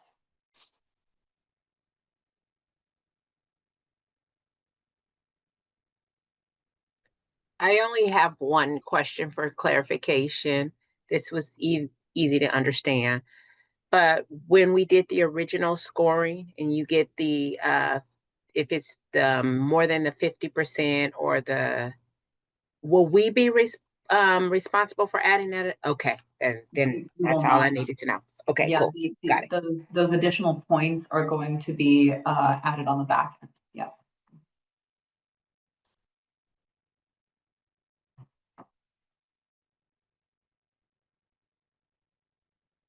So did anybody have any thoughts on the budget attachment? Any elements of it? Did anything stand out? Some of the strengths potentially? I want to add back in there, it answered a lot of questions, which goes back to the reading the whole thing first. because even the case management stuff is here, the timing, talking about some of the training, some of the other things that were questions. So it, again, tying it all in for me was like, yeah, go through that first read, then go back in, because this did clear up some things for me. That's fantastic. And yes, usually you will see a lot of these things called out in the narrative, but I think it just kind of depends on what they're choosing to put their focus on. And like we've said so many times at this point, because of the page limits, it's possible that they chose to focus more on the programmatic elements, and then they relegated the staffing to, we will have staff that will absolutely administer these services and do the budget attachment. So I'm glad that clears some things up from earlier. Did anybody else have thoughts on the budget attachment? Did anything stand out to anyone?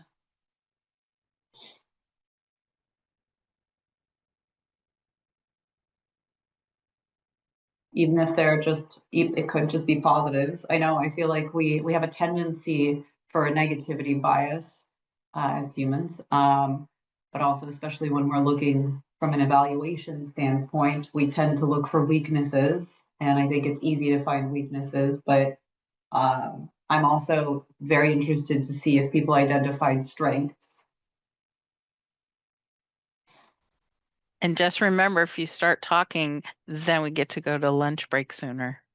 Just putting that out there. Bribing them with lunch. I just have one quick question on the calculation of salaries. I would imagine that maybe the calculation, just descriptions are probably going to look different from proposal to proposal. Like, I mean, if they're not fluid and like exactly the same formatting, is that a big deal as long as it makes sense and the calculations make sense? As long as it makes sense, the formatting is irrelevant. I would say what you're seeing here is pretty extensive and very thorough compared to some things you might see, but it's going to differ widely. Right. And just remember, this is just the overview of whether or not it kind of matches with what you've read and seems appropriate, knowing that on the after award, as the program side, we go into much more detail about asking them what things mean and how much money the items are. So if you just see office supplies and it's like $50,000, we will have that broken down a little bit more when we actually are administering the funds. So just look at it at a kind of higher level umbrella. And also they might have in some instances, and it's going to be very dependent how you view or score this, but sometimes they're going to have a TBD where they're not sure on some elements yet.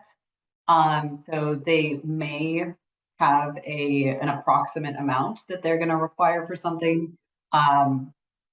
When sometimes they might just have a TBD, and some of those funds may need to be reconfigured further down the line to account for something else that they just haven't factored in yet. And it's going to really depend on what you read in the narrative as to whether or not that's a weakness or whether that's a critical element of the programming.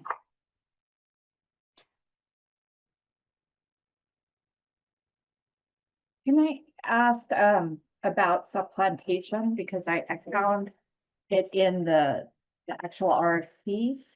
And That's my favorite topic, Deirdre. Yeah, right. I muted myself immediately. I was like, I have nothing to contribute here. But that would be my concern, just looking at existing positions and they're funding 0.15 of this and 20% of it. Is supplantation something that we would look at, or are No. just looking for that? Okay. No, just look at the positions and do those positions align with what you are they're telling you kind of a little bit of their responsibilities and their roles to what they're going to do for the program. We take that on at our end to make sure that we have backup documentation of how those positions were either created or the activities, had they not gotten this grant, would not have occurred. So, yep. I think Mark, oh, I was just going to say Marcus put something in the chat. Overall, it was well done. I was just disappointed to see how little they're spending on evaluation coming from an evaluator and researcher, but maybe they're supplementing with internal staff. So that is definitely a possibility. Also, do keep in mind that you know, they have that 5% minimum, and a 10% maximum on that, depending on the scope of the grant. So I don't know if you looked at the total amount requested. That's going to differ. Some larger scope programs are going to potentially have a lot more to allot to evaluation, and we encourage that. And some of them are going to have to rely on internal staff.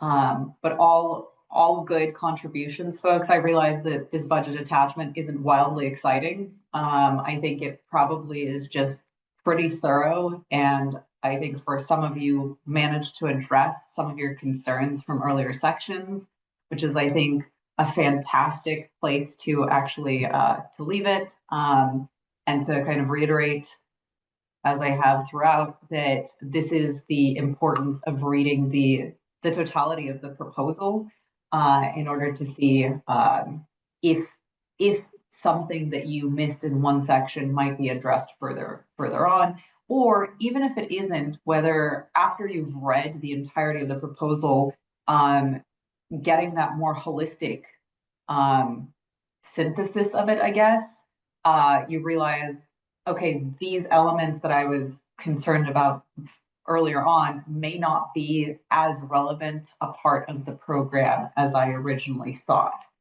And I think that you definitely see that as you move through the proposal, where it kind of, you get a greater and greater idea of, like, yes, they might describe a lot of things in the project description, but then once you get to the budget, by that point, you're going to see, okay, these are the elements which they're actually planning on using these grant funds for. And some of that might be, you know, the fact that they're using leveraged funds for other elements. And it's possible that some elements that they describe in that they detail in the project description are things that are prospective, something that they may feasibly want to do with the program moving forward as well. I was just going to say that, Anna, you beat me to the leverage part. So if they talk about things, and even though leveraged is not mandatory, is that considered in your, strength and weakness, columns, that they talked about using these partners and supporting other departments and things like that, but it doesn't show up in leverage. So is that something that would have been a strength or a weakness for you? Again, acknowledging that leverage funds are not mandatory, but would you have liked to have seen that in the overall budget? Okay, fantastic. Well, this is a perfect stopping point. We are just approaching noon. So I'm thinking, just to get through today a little bit faster, if everybody is comfortable with doing a 30-minute lunch, then to give us an idea, we have 5 minutes to noon. Next steps for when we come back. Actually,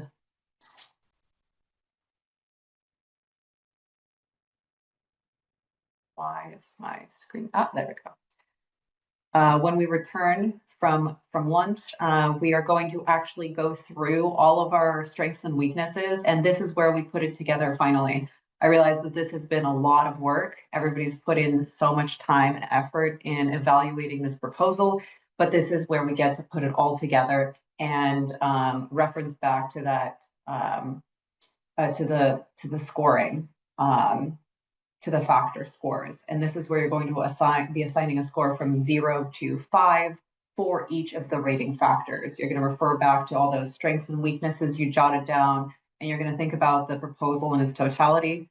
And then we're going to reconvene and talk about the scores you feel are appropriate for these sections.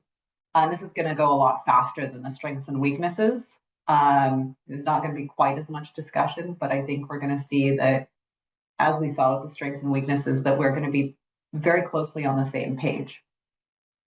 And then after we're done with that, we're going to go over some of the rater challenges, and we'll be wrapping up. So is everybody comfortable with a 30-minute break? Yeah. Anna, I know you like exact numbers. Can we have 33 minutes so it's to 11:30 instead of 11:27? That's what I was getting on her yesterday. It's like, just give them the 2 minutes, man. Listen, we have a lot of content, and I think people would love to get it on. No, I was gonna give them the 3 minutes. I figured we would take those 3 minutes to just decide on whether we're taking 30 minutes. Yes, let's do 30 minutes. Let's reconvene at 12:30, and we will dive back in earnest. See you all soon. Okay, it looks like we have most, if not all, of the ratings in. And just based on the scores here, it looks like everyone's kind of coalescing around similar points range. So I'm just gonna pick a couple of people and see why you felt this was an appropriate score. So it looks like we have mostly 3s and 4s. I'm curious, Jose, you assigned a 3 for the project needs section. Would you like to just briefly chat about why you chose this specific score? Yeah, I mean, just looking at the base of the scale, 3 gives you like it's adequate, but it's still, the strengths there, overweigh the weaknesses. So I think there's still weaknesses in the area, but overall, I think it will be they got more strengths than weaknesses. Hold on to my notes.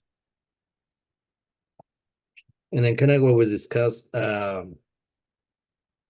yesterday, it goes straight to the point and provides a lot of data, but in regards exactly, it goes straight to the point, like especially in the last paragraph.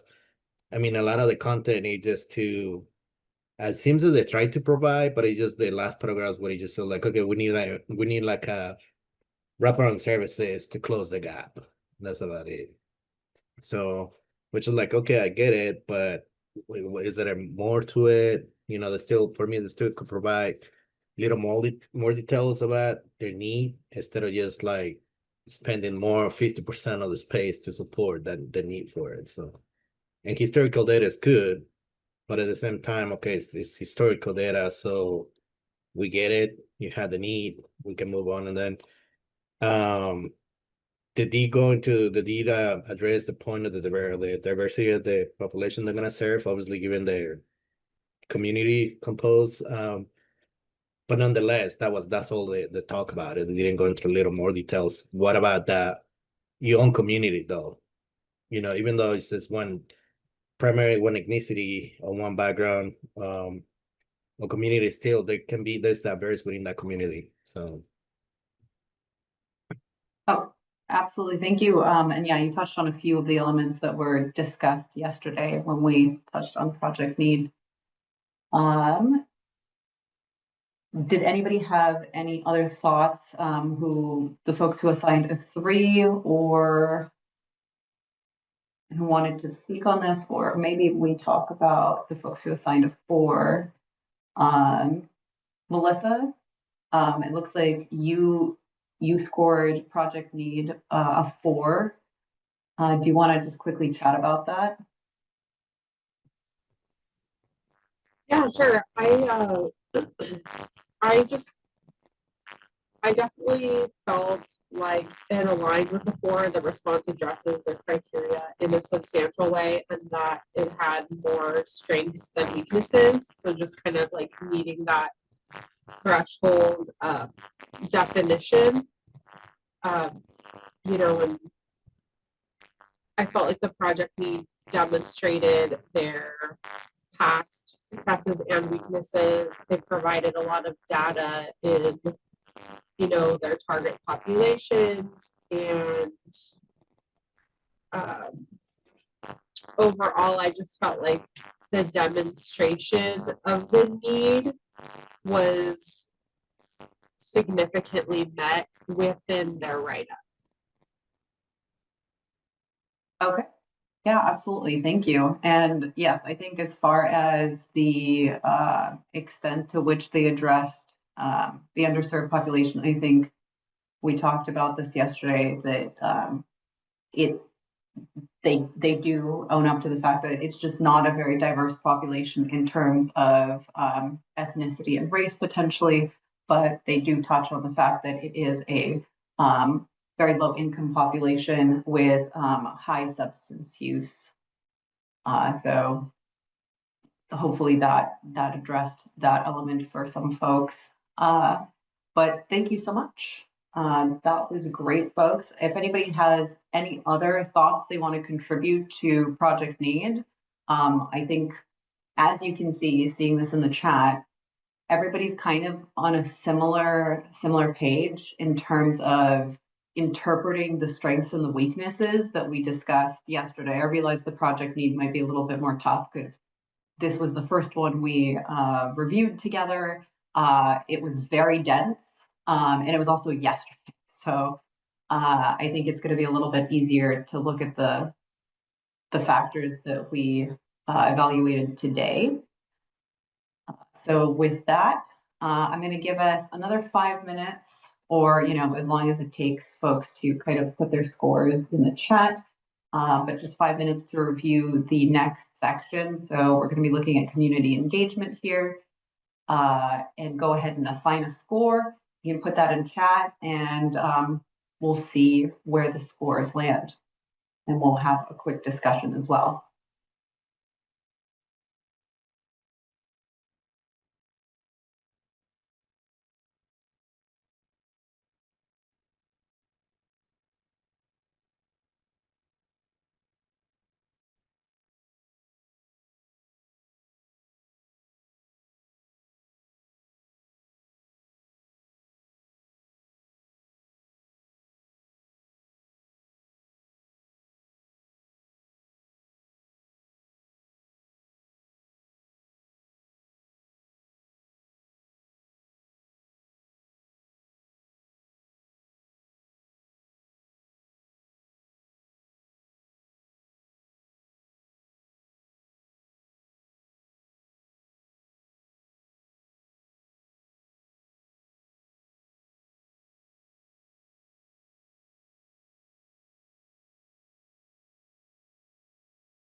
I'm just waiting on a couple more folks, and giving them a chance to get their scores in.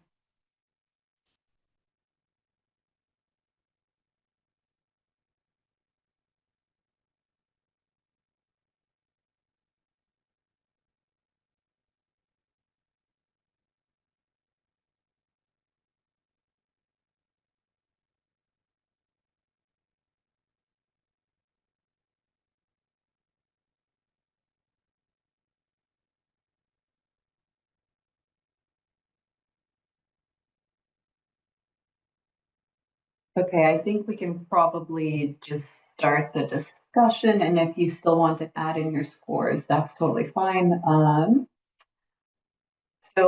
Miguel, it looks like you assigned a 3 for community engagement. Do you want to just give us a quick overview of what led you to that particular score with regard to the criteria? I guess in the community engagement, and just a diverse group of stakeholders, but it seemed to be a majority among agencies, though that is a strength that they have a diverse group of agencies. It was a great overview. There was just some lack of depth in describing why particular parties were selected. It didn't clearly define how the parties reflect the makeup of the culture of the community, and just little critiques here and there. But I felt like there was a balance of on both sides of strengths and weaknesses, and that's why I fell somewhere in the middle. Okay, awesome. So yeah, you felt that the response addressed the rating criteria kind of, it was moderately strong, but you Yeah. identified some of the weaknesses. So that's perfect. And yeah, you named exactly why you landed on that score. This was a pretty contentious one. So I can see a lot of folks with 2s. So let's see. Sandy, do you want to speak to why you selected 2 for community engagement? Okay, that was a tough one because Yeah. I'm trying to look at it through the lens of a not as an analyst but as a reviewer, and so that's tough for me. But I took it for what they said. They said that they had individuals who were formerly incarcerated and are impacted by the criminal justice system. So given that they probably only had, 20 characters to fill it in, they brought that in. They discussed that. So and then where it says no minimum or maximum membership number was established, as all stakeholders were invited and welcome to participate. So that's an equity statement. So that's kind of why I scored it a little higher, because I looked at it. I would have liked to see who they were, but the point is they mentioned it and they brought that up. So that was that was that's why I scored it where I did. Okay. And then the weaknesses presumably are, all of the things that have been discussed previously. Right. Yeah, no, and I think if I would have just done it from a perspective of an analyst or someone, I mean, I would have probably said I would have really liked to have seen who are the majority, who were involved in that and that kind of stuff. But given that the applicant, whoever wrote this, had so many few characters while they were writing this, they put that into their engagement. So so the last one kind of helped me because they said it was open.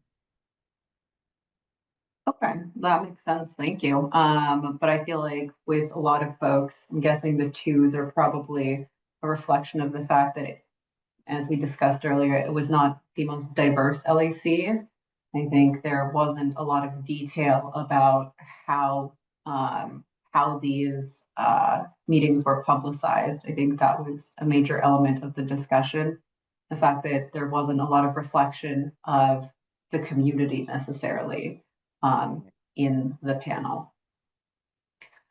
So thank you so much, everyone. And I know we're moving through this pretty quickly. I think that's partially because we had very thorough discussion on the strengths and the weaknesses. And right now, one of the major reasons we're doing this way is because you're able to see that your scores are all kind of in the same range. You're all coming from very diverse backgrounds, diverse experiences, professional and personal. But having read this material, we're seeing that everyone's kind of on a similar page. And that was also reflected in our discussion of the strengths and weaknesses. So it's, I think, a reflection on the fact that this process does work. And once again, to reiterate that trusting the process, this is now the culmination of that.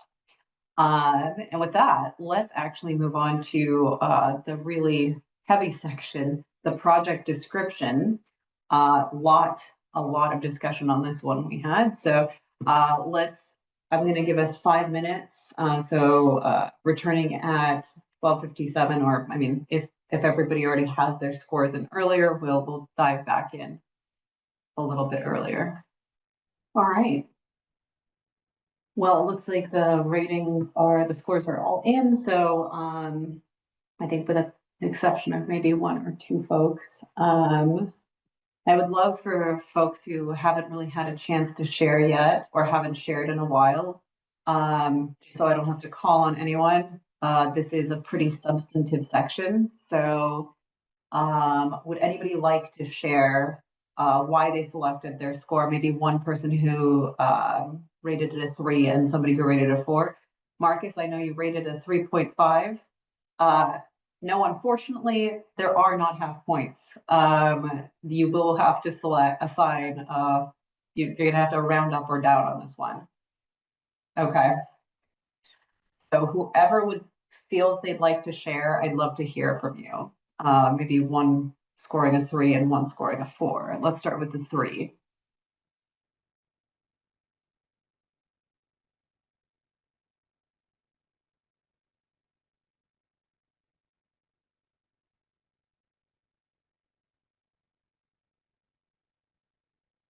I'm perfectly fine with silences.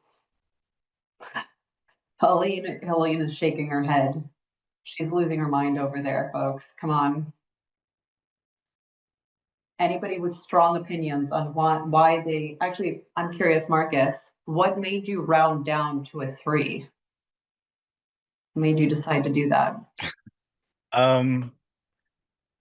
Just going back to my original sort of instincts on the overall, just basing it on how I felt before I bumped up the score. I bumped up the score. I originally was going to put 3, but I bumped it up to 3.5 because of all the supplemental information that was in other sections of the proposal. But then I reversed back and just went back to my original convictions about just the approach to developing the program in terms of community involvement and just a lack of specificity in a number of areas of the proposal. Okay, thank you so much. No, that absolutely makes sense.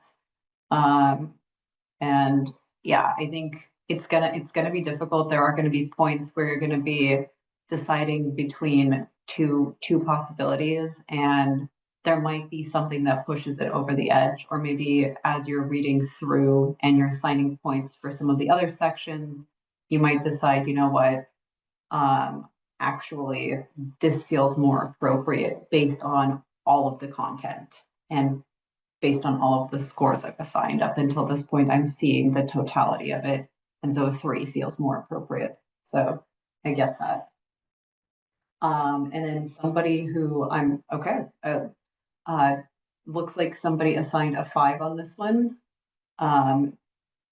Valerie, it looks like you assigned a 5. Do you want to speak on that a little bit? Yeah, I guess I picked a 5 because in the beginning it talks about the history and the collaboration. Additional activities included developmental and the comprehensive data reporting center with the DRC. It talked about the wraparound cases, comprehensive programming components, addressing physical and mental health, alcohol and drug services, bridging housing and sober living. It talked about the reduced trauma and homelessness, the assigned immediate and appropriate housing placements. It addressed the where is it at? The services provided from the DRC upon release, intensive case management. It talked about the benefits of intensive case management. And it talked about the SCBH reflect the following totals per year.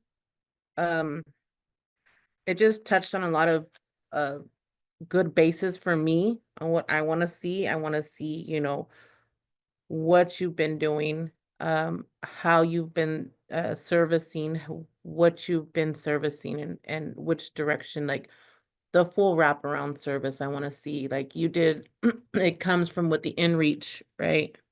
And from the inReach, it's like, okay, these are some of the things that you are going through and that you are facing. These are the barriers. Let's start from here and how we can address it once you are released, right? So it's about helping the client to kind of reprogram the mind frame of thinking, of criminal thinking, right? And helping them to be able to navigate that into something positive instead of saying like, you know, I'm a go-getter, I like to make money, and okay, you can make money in other ways that are going to be beneficial for you in a positive way, right?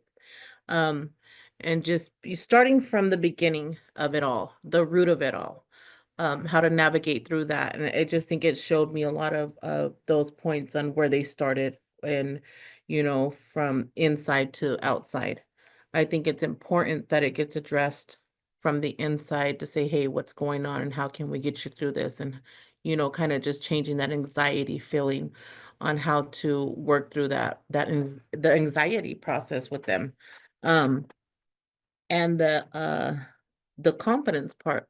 But I mean, it's showing a lot of the services that they do, intensive case management, and I like that. Some people will come home and need that additional hand holding to sit with, that patience to sit with, that understanding to sit with, and that trauma informed to sit with that client and say, hey, it's gonna be okay. And I'm gonna be right here to help you work through that. And I see that in this reporting. So that's why I gave it a 5. Okay, thank you very much. So from your perspective, they provided a lot of detail, and I mean, it certainly was a lot of text, and very thorough. Too. Like as far as like the, you know, the medication treatment from the, you know, the SUDS to the homelessness, you know, like I said, the jail population, the reduced numbers, like the percentage and the crimes and the, you know, violent to misdemeanors, like it's addressing all of that. So Okay, so that's thorough description of the program. yeah, so you know, and what to do to navigate through that and bring it more down. That's why I give him a 5. Wonderful. Thank you so much. Since this is a pretty big one, I think I'm going to call on one more person, then we're going to move on to the next section. So if anybody else would want to volunteer for a quick comment with one of their scores, I would love to hear from you. Jump in quickly. I also was stuck between 3 and 4. I went with 4 just because looking at how the strengths and weakness really played out in my mind. And for me, it was more than marginal outweighing of the strengths over the weaknesses. So it was really, you know, there was just something a little bit more that I was considering more than 3. So needed to go with that instinct of it's not just a 3. So if it's above a 3, it has to be 4. Wonderful. Thank you so much. Absolutely. And I think I realize that we've already kind of discussed this pretty thoroughly earlier in the day. So I understand if folks are just kind of wanting to assign a score.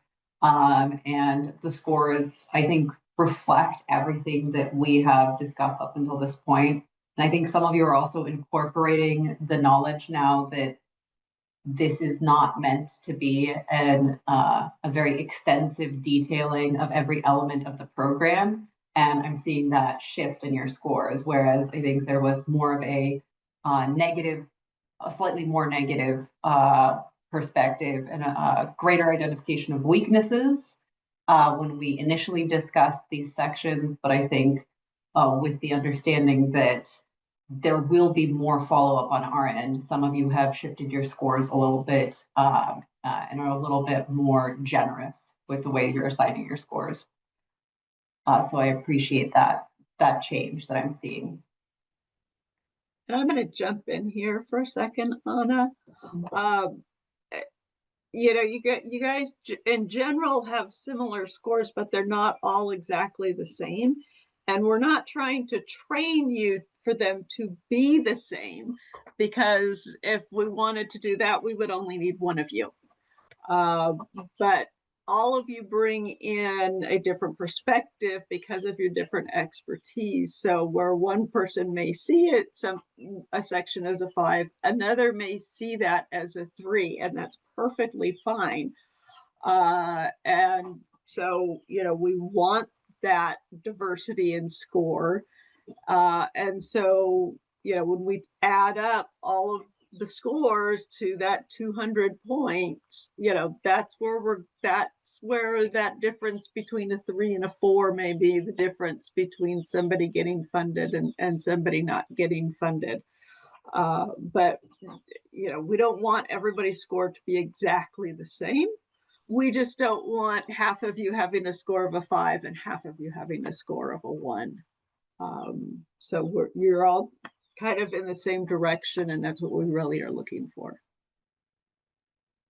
Awesome. Thank you so much, Stacey. Yes, thank you for reiterating that.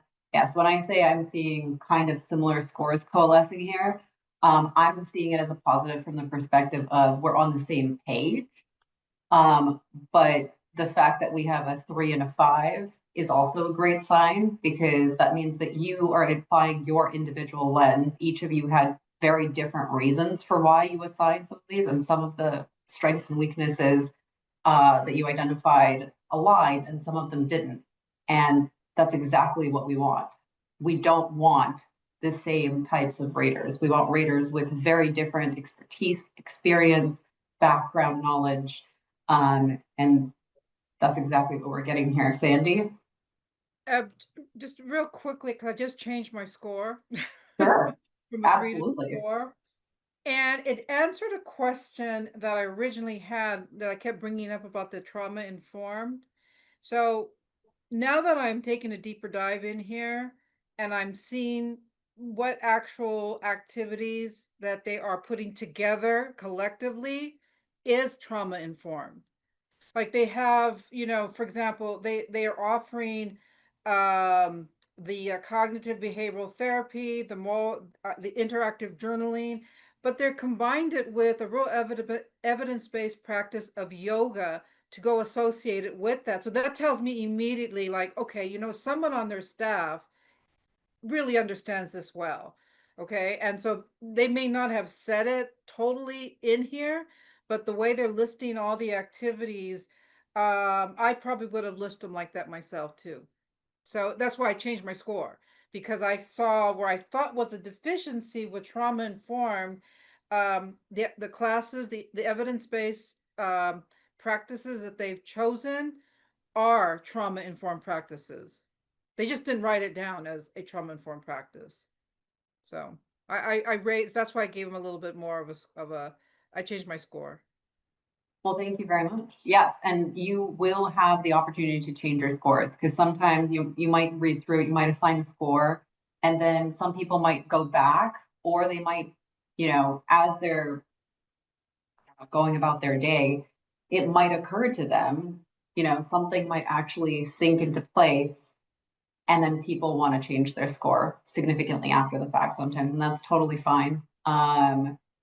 So we will have an opportunity for you to do that, and we'll discuss that shortly when we talk about how you'll be submitting your scores. But with that, let's actually move on to the next section. So we're going to take a look at data collection and project evaluation. This was an exciting one.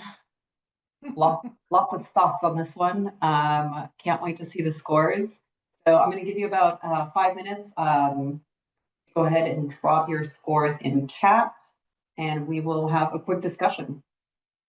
And we can reconvene at 11:16, 11:15, whenever the scores are in. Okay. It looks like we have most of the scores in. And I know a couple of people had to leave. So if you're seeing folks kind of dropping off, it's just because they had a prior engagement that they let us know about. So let's see. So I, once again, don't want to put anyone, because a lot of folks have had a chance to speak, but I want to let somebody who actually wants to speak to have the floor here. It looks like we have predominantly, it looks like 3s or 4s. Deirdre, I want to address your comment here. 2, if not factoring in the project work plan. 4, if we are. So we're factoring in all elements of it. So even though you're rating this section, you're conceiving this section of as the elements therein. So even if it's labeled data collection and project evaluation, you're not finding it in there. Sometimes either it's going to be like we talked about, it could be that there's not enough room. In this case, full disclosure, they had more characters available to them. However, they did mention it in the project work plan. Sometimes it's, an organizational issue. Stuff ends up in the project need that you expect to see in project description. As long as you're finding it within the actual proposal, then you can count it towards that particular factor. We're not going to, penalize them because of formatting. Gotcha. Yeah, I actually did go back up and saw Helena put in that they had 2.5 pages, and they're nowhere near that. So they could have expanded a lot more in their narrative. But looking at the project plan, they did have defined outcomes and things that they could easily count and report on. So then I'll go to a 4. Okay, but also something to keep in mind. I mean, I think with this one, they outlined it quite a bit in the project work plan. If they happen to tick a box in the project work plan or if another section, so like it wasn't mentioned in data collection and evaluation, but they reference it somewhere, but they had plenty of room in this section, then, take that into consideration as well. You're giving them a 4 because it was very thorough in the work plan. And that's good. If they had just, paid lip service, they had like a line about it, then you would also rate accordingly. But would anybody like to actually just give me a quick rundown of why they selected their score? Because it looks like we're pretty close, but some folks have a slight difference of opinion.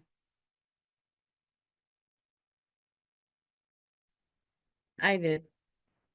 Wonderful. I gave it a 5 again because it's identifying the program best aligned with participant risk, helps to eliminate the level and type of services appropriate for the local justice involved population. It's showing the scores, it's showing the percentage. Again, that's what I like. It's being direct on the population, the amount and what it's costing to house people. If I'm reading the right page, I hope I am. But all in all together. Is this about the project evaluation? The data collection and evaluation. Yeah, okay, perfect. Mm-hmm. Yeah. So I hope that the next page is the added page to it, because if it isn't, it's showing the the crime rates, the percentage, the behavioral health, and the statistics are showing. It's showing the statistics part of it. So that's why I gave it a 5 as an overall. So if it was asking for, this information and like you said, it didn't have room in one part, but it is still addressing that in another part, then I see it, the whole that it is being addressed. And it is showing what it's asking for.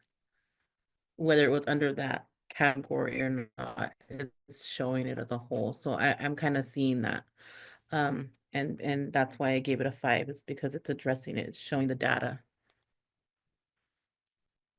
I think you might be talking about the stats in the project needs section. And that's absolutely, there is a lot of quantitative data in there, historical quantitative data about the project and about the population as well.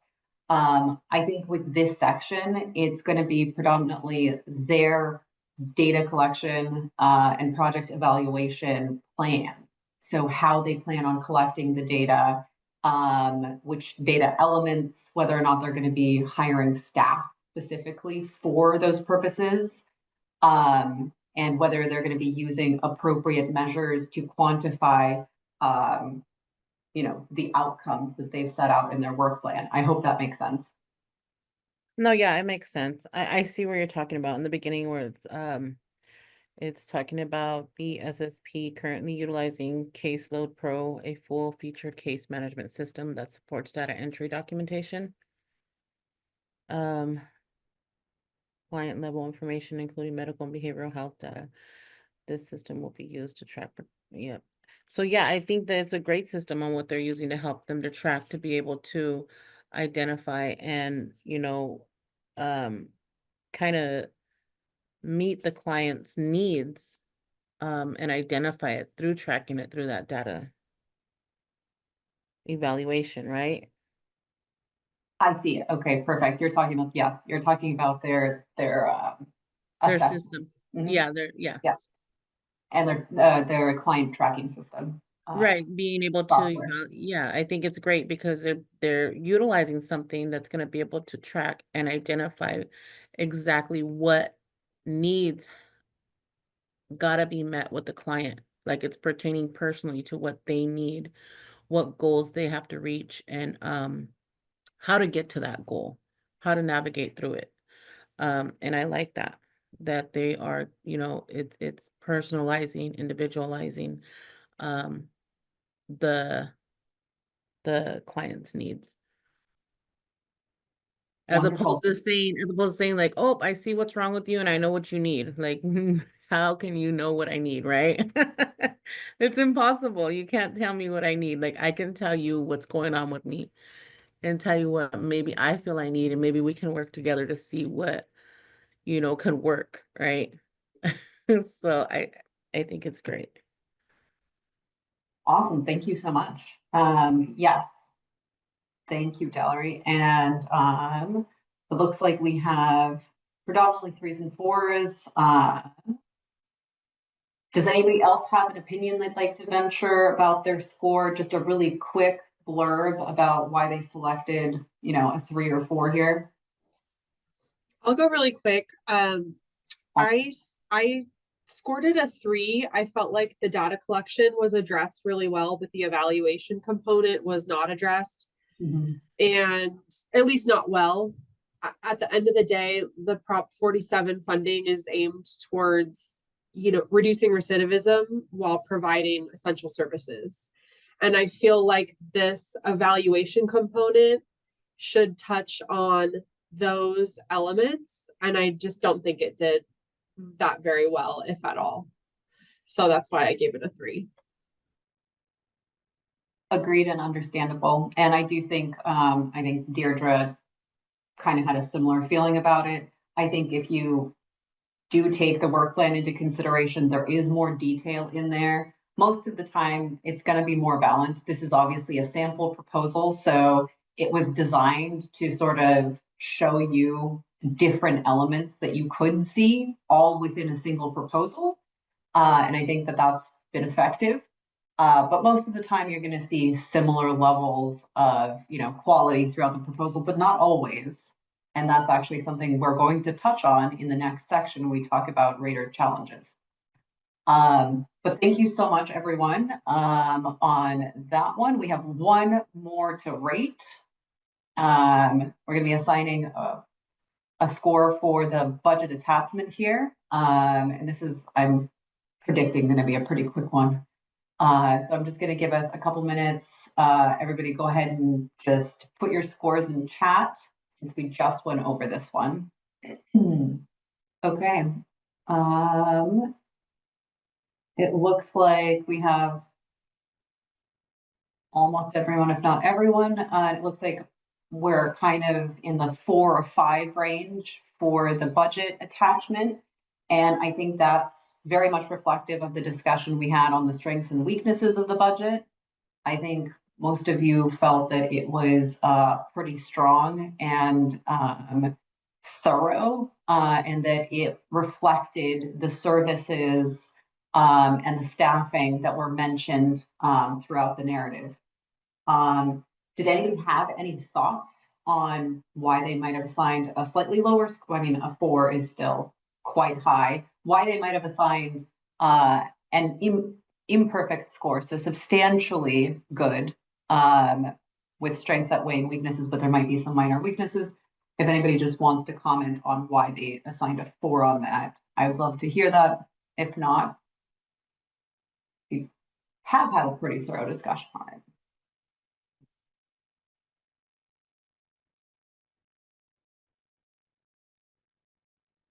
No comments? Okay.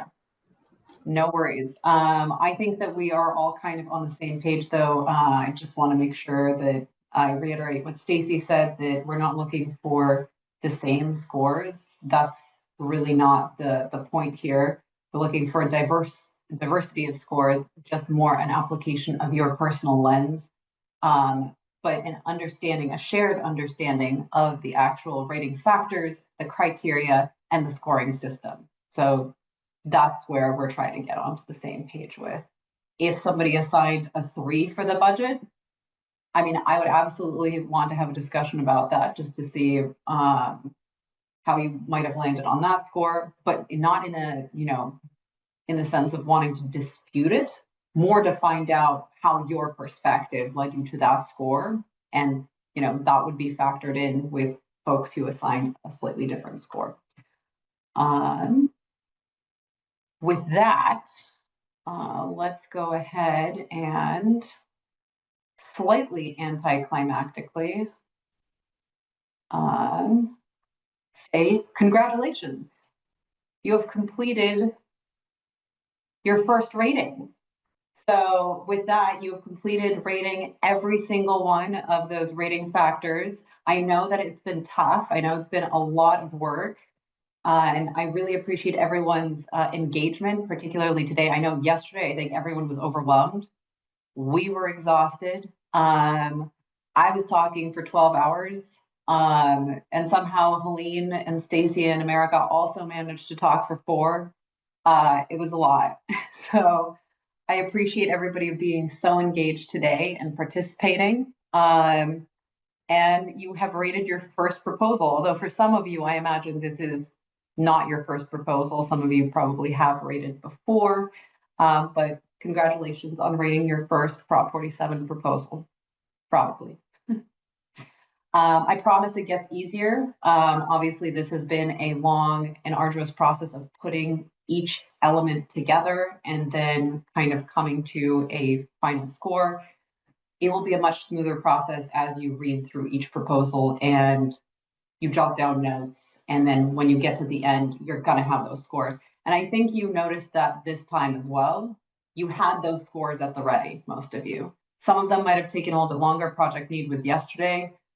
Everybody needed a bit of a refresher, but people already had scores in mind because we'd had such a detailed discussion about the strengths and the weaknesses, which is why I strongly encourage everyone to jot down those strengths and weaknesses before they ever try to assign a score, because it makes it so much easier. And to have that definitive score particularly. Okay, well, with that, it is 1:30. Do we want to, well, we just had lunch. I think we're just gonna plow on forward.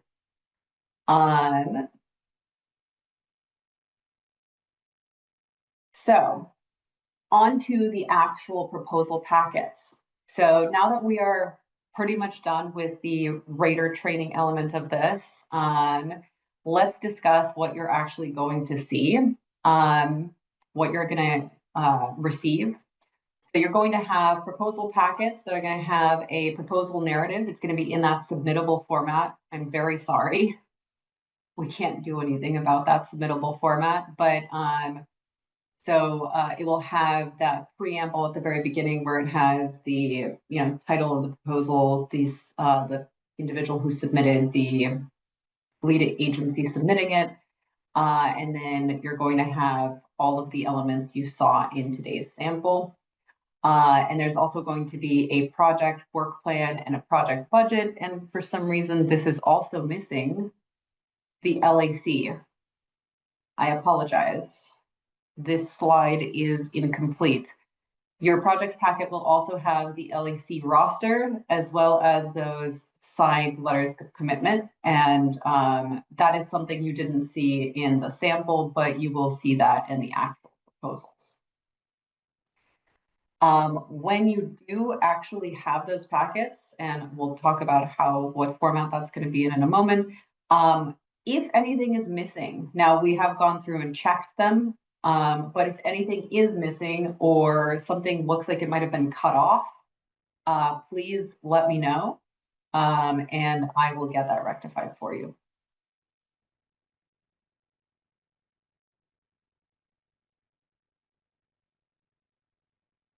So just as kind of a recap, your focus is going to be on assessing the rating factors on a 6-point scale. They're going to be weighted according to their percent of total value. So those percentages for each of the sections, with project description, of course, being weighted quite heavily. And then we're going to be calculating a weighted rating factor score, and then also a full proposal score that will be generated from that. Will also be on our end factoring in any potential preference points. So if they actually did dedicate more than 60% of their funds to NGOs, if they funneled through more than that, then they will be assigned 2 points or 4 points. And that could be a make or break for some of them because this is a very competitive grant this cycle. And then the proposals, after we've generated those final scores, are going to be ranked from highest to lowest in terms of funding recommendations. And the cutoff is going to be, there's going to be 2 cutoff points. One is going to be in terms of rating. If they didn't make the rating cutoff, they did make the rating cutoff, it's obviously going to be a funding cutoff. So if they actually did pass the 65%, 130-point threshold, there will be a cutoff in terms of where they land in terms of ranking based on available funds. And with 54 proposals, unfortunately, some of them will not be funded.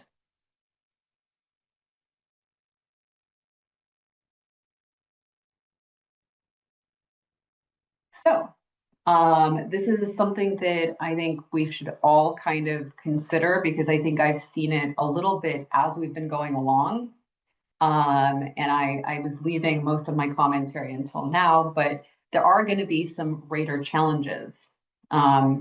Rating is difficult, and even with assigning those half points, I think you saw that I actually appreciate that I'm seeing a pretty good use of the full scale, so that's good. But let's talk about some of the rating challenges that you might run into, some of these pitfalls and how to avoid them. So the first one is going to be rater standards, scale use. So rater standards is going to be, sorry, not restricting ratings to the endpoints. So basically only 1s or 2s or 4s and 5s. Scale use is ratings in the middle of the scale I'm sorry, what am I saying? I'm talking about scale use. This is all about scale use. Let me go through each of them individually. So you can actually pull up the rating challenges worksheet. You would have received that this morning, hopefully, in those job aids. So this is going to have all of those challenges and a description of each of them. So the first one is going to be rater standards. I realized that I wasn't moving the actual slide as I was describing it. So this is going to be consistently applying the scale points definitions or anchors. So those are the anchors that you saw in job aid 3.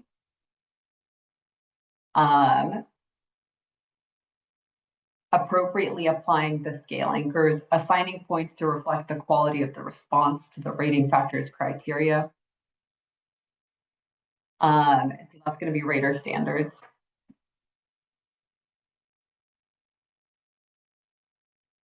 Scale use is going to be another rating challenge, is keeping in mind the full range of scale points. So not just keeping to the edges, which we don't see that often, but assigning a 1 or a 5, or more frequently, it's using all the scale points when appropriate.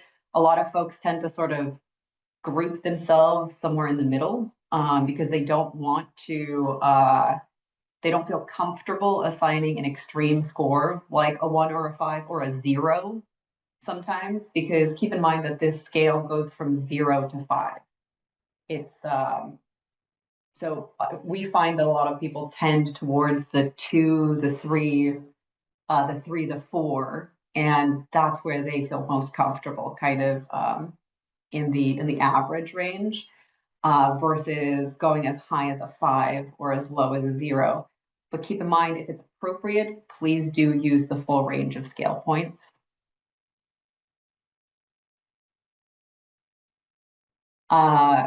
Challenges related to the focus of the evaluation. So this is avoiding making ratings based on a single noticeable characteristic. Avoiding making ratings that are influenced by personal beliefs, viewpoints, or preferences. So if, for instance, there's something that you're looking for within the proposal, something that you specifically feel is really critical, and I think we've kind of moved away from this. Earlier, I think people kind of were applying this a little bit, and then gained a better understanding of the rater role. But you might think that this is something that should be included in every program. Make sure not to rate on the basis of that. All of these programs are going to be very diverse. They have, elements that are required, and those are going to be consistent, hopefully. But in terms of everything else, there's going to be a lot of variability. And even if it doesn't necessarily align with the way that you would want a program like this implemented, you are rating based on the criteria rather than the expectation. So that kind of incorporates both of these elements, and avoiding rating proposals in comparison with previously read proposals. I think that we kind of talked about that earlier as well. You are not ranking them for your purposes. You're not comparing the proposal you're reading now to a proposal you read earlier. So if you're reading a proposal with a smaller scope proposal, and you're comparing it to something that had much loftier capabilities and capacity with a much larger budget, then you might rate the proposal you're currently reading as lower, and try to keep that in mind, that every time you're reading a proposal, you're starting fresh. I mean, absolutely apply the knowledge you gain from every single new proposal in terms of the evaluation system. But as far as the content, every single one is a fresh start.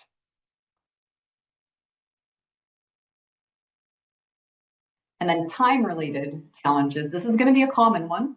I mean, these are all common ones, but consistently applying the same standards over time. So if you're starting the day fresh, you've had, multiple cups of coffee and you're raring to go with your reading, I'm sure you're going to be very generous. And potentially towards the end of the day, once you've worked a full day and now you're also coming home to rate, there's a potential that you might not be applying the same standard later in the day. So that also applies to rating proposals in the same state of mind. I mean, these are all realities of life.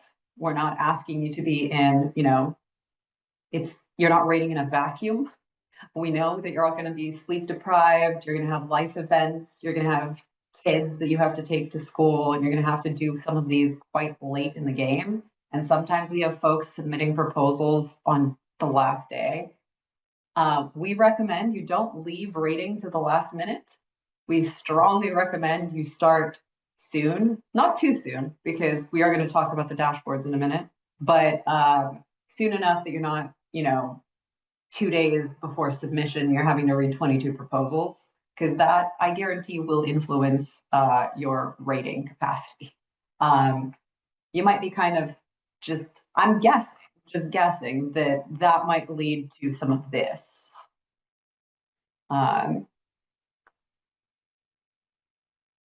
So those are the rating challenges. I don't know where I was going with that thought, but now we're going to take a quick moment or a quick few minutes and actually identify some of these challenges. I'm going to give you a few examples, and I want to see if folks maybe you could actually just put it in the chat, identify what each of these is going to be. So we're going to work with those 6 examples. They're going to have comments that we often hear from raters, and we sometimes swap these out. You're going to read the example and you're going to identify how the rater went astray, which pitfall they encountered, and you're going to go ahead and share those thoughts in the chat.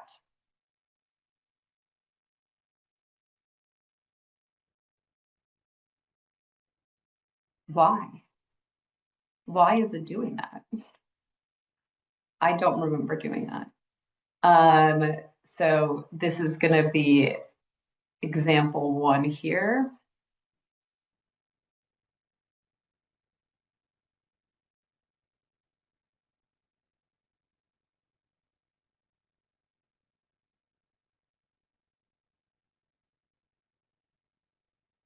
So I'm going to actually read this. The applicant could have made a better case when they described the need for their project community. That being said, I'm familiar with the work this project has done and know they're already underfunded. So they probably couldn't afford to hire a grant writer. With that in mind, I gave this rating factor of 5 because I don't think we should penalize the applicant that didn't have the money to hire a professional to write their application. So would this be rater standards,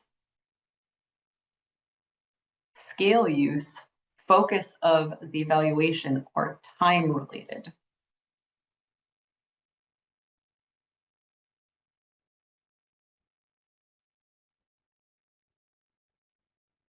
Rating challenge. And it could be more than one. Awesome. I'm seeing some great responses in chat. So I feel like all of you kind of identified that rater standards was an issue here. So they need to really focus on the quality of the response rather than just the fact that they addressed the issue. And that really isn't being done here, and the score is being assigned without that in mind. And then also, I'm seeing some scale use, but there's actually also the focus on the evaluation here. So does anybody who actually said focus on the evaluation, can you call out why you said that? I put it down because when they said, well, I know a little bit about this thing, and the focus said, third bullet point said, avoid rating proposal or avoid making ratings that are influenced by personal beliefs, viewpoints, or preferences. So this one is kind of the same. They probably couldn't avoid it. I know it, so I'm just gonna give them this. Absolutely. You are correct. So they are allowing their personal knowledge, as they're saying here. I'm familiar with the work this project has done. No, they're already underfunded. And so they are allowing that to influence their score. Fantastic work, everyone. Just a few more here. So example 2, would anybody like to read? It's been a while since some folks have spoken. Does anybody want to read this one? Like me. It has been a while, Helene. It has. Would you So like to read this one? I would love to read this one for you all. Overall, I thought the budget section was pretty well done, but I gave the applicant a 3 on that rating factor because I don't think the budget is that important overall. Points should be based on what is important to a successful project. In general, I only awarded up to a 3 for project budget. End scene.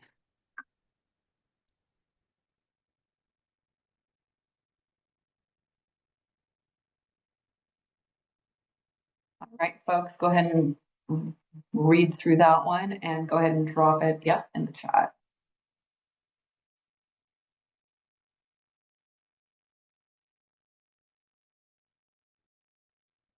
Yeah, this is a little egregious. I hope no one's thinking this way.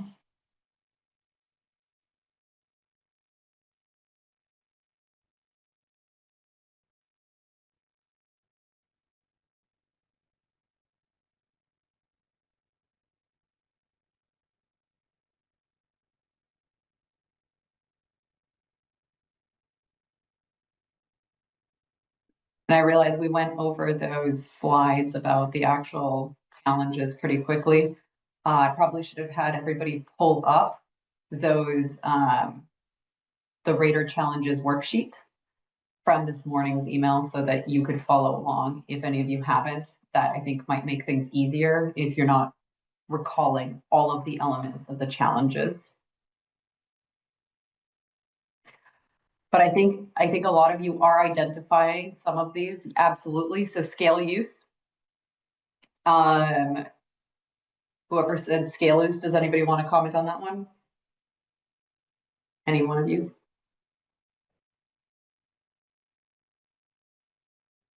Come on, Lisa. It's been too long since we heard from you. Come on.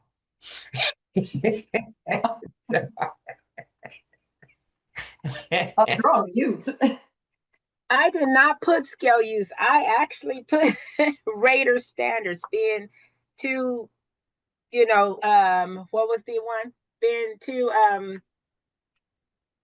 what's the one? Well, I put it Too there, you all. subjective. Yeah, that one. Mm-hmm. Mm-hmm. Yeah. Overly severe is what I put it for. It's like they're being overly severe. You said this, and it's based on also here reflective of the evaluators' criteria and stuff instead of focusing on what we're supposed to be. So I kind of put it there. Oh, you're absolutely right. No, you're like really feeling it. Yeah, so Rater standards, this is not consistently applying the scale point definitions here. Points should be based on what is important to a successful project. This Rater says, well, that's like your opinion, man. And that's not what we're basing this on. We have rating criteria and a rating evaluation system. And then the other one was in fact scale use, and also using all of the points within the scale, which I think the vast majority of you also called out. Let's take a look at another one here. I didn't realize how long the proposal would take to evaluate and put off starting them. When I realized my mistake, it was too late. So I had to get through as many as possible per day, or as many proposals per day as possible, if I wanted to get them turned in on time. I tried to stick to using 1s, 3s, and 5s when assigning points. This helped the review go faster and kept my point spread relatively even. I noticed by the end of the day that I tended to evaluate the rating factors a little higher than I did at the beginning of the day.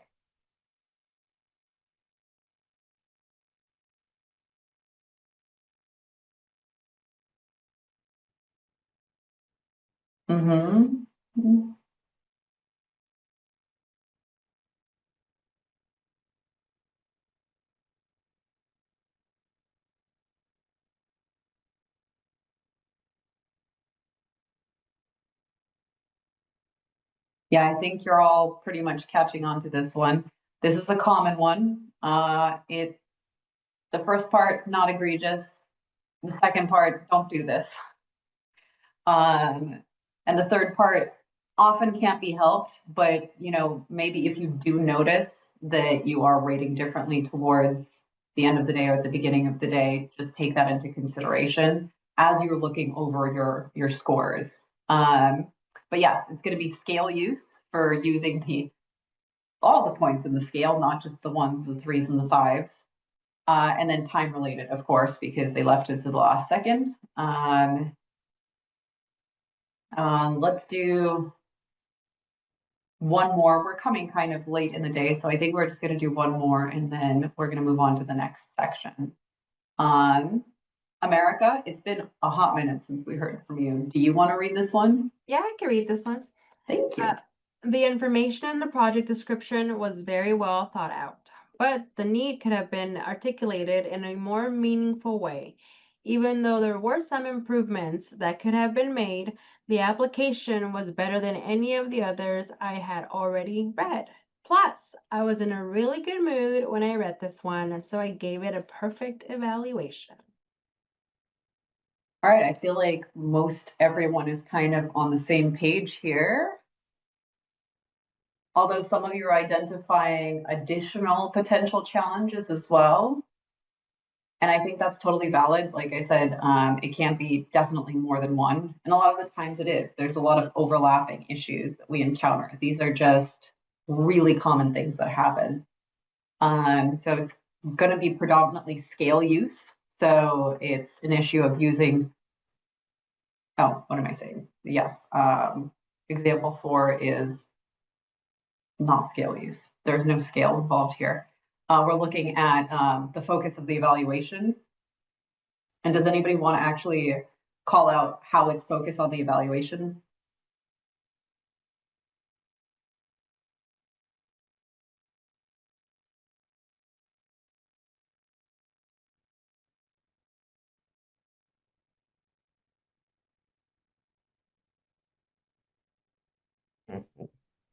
Okay, I will. So the writer states that the description was very well thought out, but the need could have been articulated in a more meaningful way. So the observation of this person's observation of how that the description was well thought out, but saw that it could have been articulated in a more meaningful way. To me, is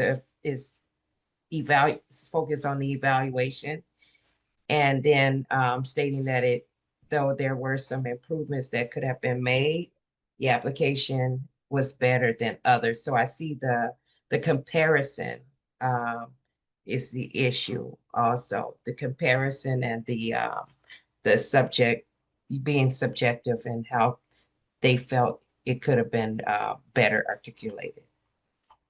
Yes. Part of the problem. Absolutely. Yeah, this is, comparing to the previous applications read. Like I said before, your And job then is the mood, sorry to cut you. I was in a really good mood when I read it. Of course, of course. I mean, some of that, that can't be helped, of course, but hopefully that doesn't change too drastically in terms of your rating. Maybe if you're in a terrible mood and you are like fully cognizant of that, maybe you don't rate that day unless it's the day that they're due or the day before, in which case, got to get them in. But that was phenomenal work, everyone. Thank you so much for participating. And let's actually get into, well, actually, before we do that, I want to give you a final shout out. I kind of already jumped the gun on this, but another congratulations on completing rater training. This is the actual completion of it. The only thing we have left to go over really is going to be what you're going to be receiving and the dashboard element of this. So thank you so much. You are now all ready to rate. I'm very excited for you, and thank you all for being such good sports. If I keep getting distracted, my apologies. My cat is headbutting my hand, and you can't see her, but there is a cat right here, kind of in the blue. Do you get a certificate? There is not a certificate for rating, but I'm really good at Photoshop. If you want one, I can do that. maybe we should start doing that. We should have a rater certificate. Yeah, we used to way back in the day, provide letters to you all for thanking you and that you did this so that you could have that for, you know, I don't know, whatever you want to use it for your jobs. But yeah, we can certainly do that. Yeah, I think it's time to bring those back. That's right. Absolutely. I mean, I'm on board. If nothing else, you will have a thick stack of emails from me, both thanking you, providing you with links to your dashboard, and then pestering you about scores. Not pestering. It's mostly just going to be reminders about dates and things like that. All right. So with that, I think we can have a quick discussion here about the actual housekeeping of this and how everything is going to work. So final ratings. You're going to be submitting ratings for each proposal you read. This is going to be done via Smartsheet. You do not have to have a Smartsheet account, even though it might irritatingly prompt you to do so. You don't need to have one. These readings are going to be treated as the final values for the calculation of the total proposal score. Don't let any of that, scare you or anything like that. Like we've said throughout this process, all of the ratings are going to be factored in. And then there will be processes on our end to take into consideration that we are using a panel process. Please, and this is the most important piece, please make sure to submit all of the assigned proposals. So if any raters submitted scores for only a portion of the proposals, then those raters are going to be considered missing for all of the assigned proposals. And this applies to if you miss rating a single factor within one proposal, that will nullify all of the ratings. So please make sure that you submit all of those. You're going to actually be able to see all of your scores. So you'll be able to see like, oh, I actually missed a score here. I mean, it won't let you submit it. First of all, if you're missing a score for one of the rating factors in that portal, it's not going to let you click submit. It's just going to say you have to submit a score on there. But if you're missing a proposal, you can see that as well. And you do not do the preference points. No need to take, don't even think about that. You're just looking to assign the points for up to the total 200. I mean, and then we will be dealing with any preference points on the back end. And that's going to be kind of at the very last second when we're kind of adding those on. And Right. see how it's, oh, go ahead. Sorry, Anna, I was going to say, so since we're adding those on as priority points that, you don't have to take that into consideration of adding to the rating scale for those, rate it as it would be appropriate to the project. And as she said, just forget about that. We have that dialed in on the back end. Yes, thank you so much. So if, you're reading them and it says that they actually will be doing 70% pass through of their funds, you do not need to take that into consideration. I mean, it's nice to know, and you might keep that, you might think about that and the consideration of the totality of the actual proposal. But keep in mind, we will be assigning them additional points to account for that. Ratings are going to be due by August 15th by 5 p.m. Now, that is a deadline, but if circumstances, occur and you need a little bit of additional time, please reach out to us. Well, please reach out to me. And we will get something figured out. If you need a day or two or, a little bit longer, we will get that figured out for you. Colleen, when is that board meeting? I was just looking at that. It's the 11th. So okay. yeah, of September. So, we do want to give our research staff time to go through everything. And we did build in a little bit of cush, but please don't pretend that that never happened. Just, try to get it in by the 15th and yeah, and don't wait till the last minute to do so. Even if we add that weekend, we don't want you doing them all that weekend either. Yeah, please don't do them over the weekend. That's going to ruin your weekend. I mean, unless you really enjoy reading proposals. Some people are really into it. We have people coming back like every other month to do rating, which is phenomenal for us. When will they be assigned? So ideally by end of Friday. Let's be honest, I'm not expecting any of you to rate over the weekend. I mean, some of you might want to, but realistically, I am still waiting on the final list of conflicts of interest for the recusal list for my purposes in order to construct the panels and to accurately assign those proposals so that folks who can't rate certain things, those proposals are getting assigned somewhere else. It's probably going to be Monday. Yeah. With a heavy heart. Are there any tech considerations for using Smartsheet? Will it work in a web browser computer? Yes. As far as mobile usage, I believe so. I think it might be a little bit more annoying to do it on your phone. I know that Smartsheet works fine in a survey format for mobile, but this is a slightly more involved dashboard. So I would say probably easiest to use on just on a web browser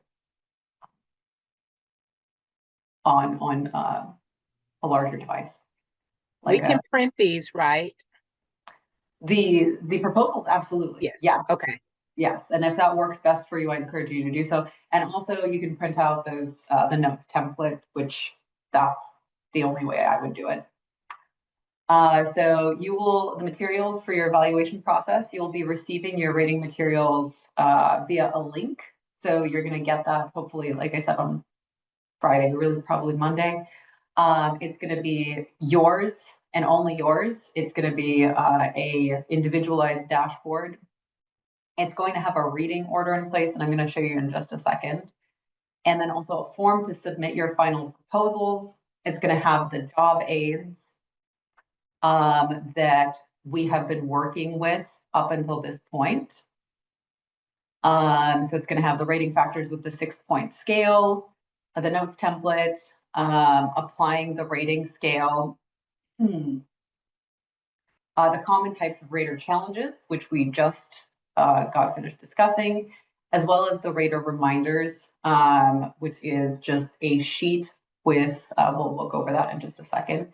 And then the RFP and the rater training PowerPoint presentation. So we're going to have both days of rater training recorded for you.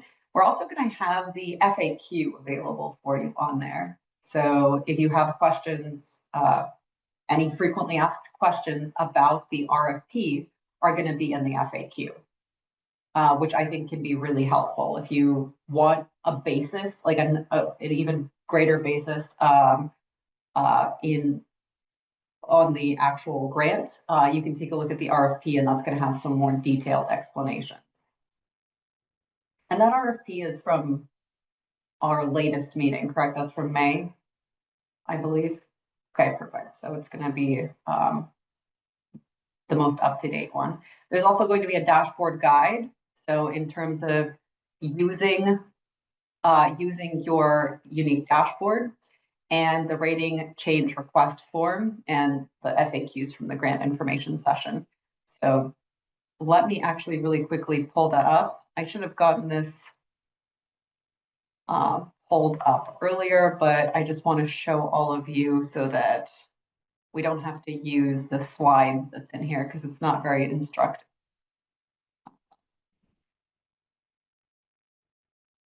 Really quickly stop sharing. Apologies for this little blip, but I think it'll be easier to conceptualize if I actually just show you.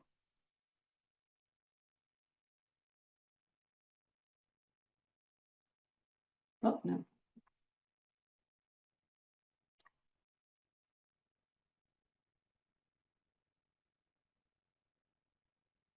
Okay, and let's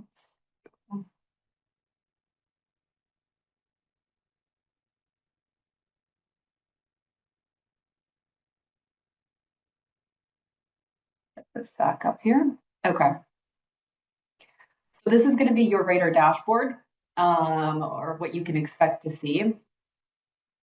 Yours is going to have 47 cohort 5 up here, so it's going to be grant specific. It's going to have your name, your rater number, which doesn't really have any meaning to you. This is not in any particular order. I think it might be alphabetical.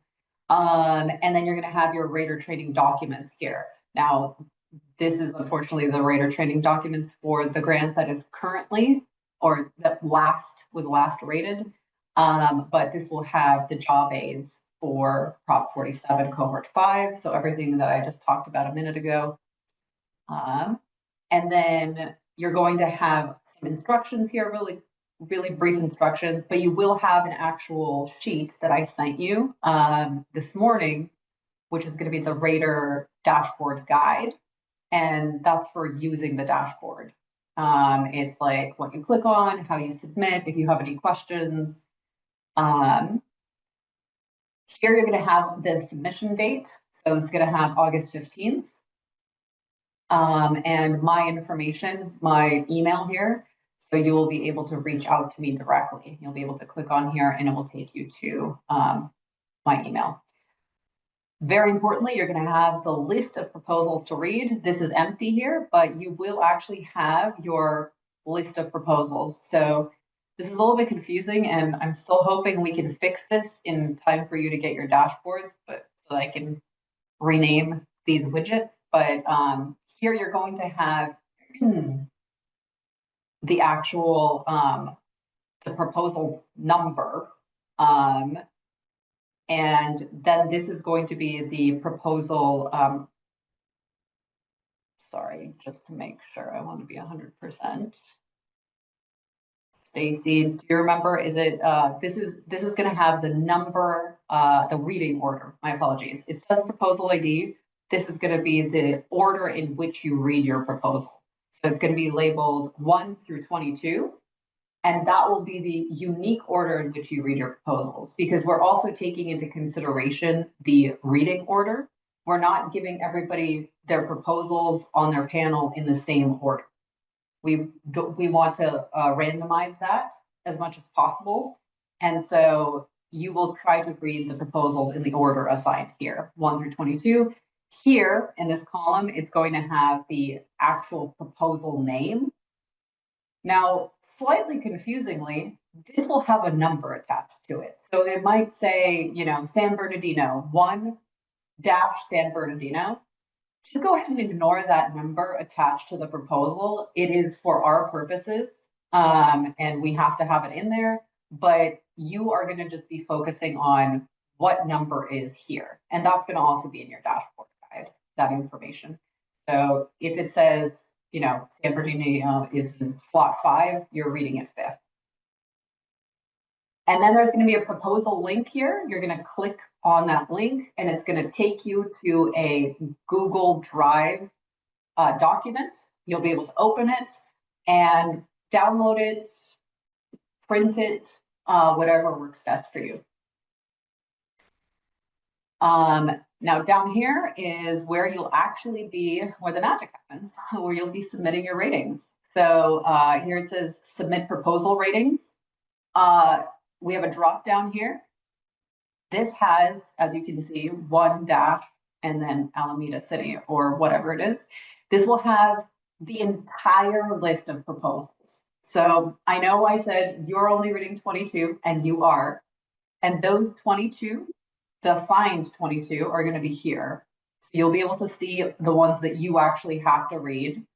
Unfortunately, because of the way that Smartsheet, this is set up in Smartsheet, all 54 are going to be in here. So, but rest assured, you don't need to read all 54. You're just reading the 22 that are assigned up there. You will also select your name from the dropdown. And then you will select the rating factor for which you're submitting a rating. So you'll submit for rating factor 1, you know, whatever your score is. Rating factor 2, rating factor 3, rating factor 4. And you can also have it send you a copy of your responses if you like. If this is grayed out, that means you must have missed a rating somewhere in here, or possibly forgotten to select your name or the specific proposal you're rating. So it's got that built in, because I 100% would have missed one otherwise. Side by side here, we have a rating change request form. This is where if you need to make changes to any of the proposal ratings after you've submitted it, please complete this form. It's going to have you select your name from the dropdown and which proposal you would like to make the change to. And then if you have any additional ones, it will just refresh and it will give you that option again. Stacey, does this actually email us? Because I don't think I've ever received an email. You are muted. Yes, you will get an email From this, okay. Yes, if you ever get an email, just let me know and I'll show you how to resend out so they can make changes. Okay, It's just an update request. I see. Okay.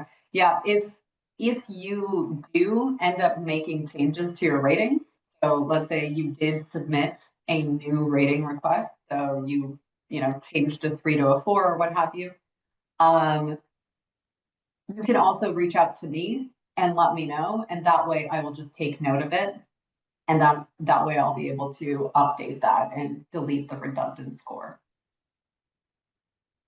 Although in Smartsheet, it is also going to call it out to us if it is a duplicate, and we'll be able to see when the original one was submitted.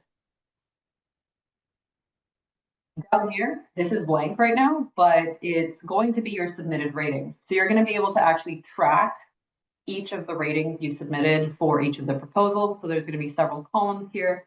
It's going to have the first column is going to have the name of the proposal, name and number of the proposal, and then each of the scores that you actually entered for each of the rating factors.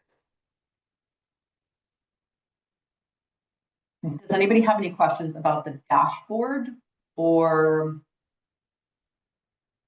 the materials?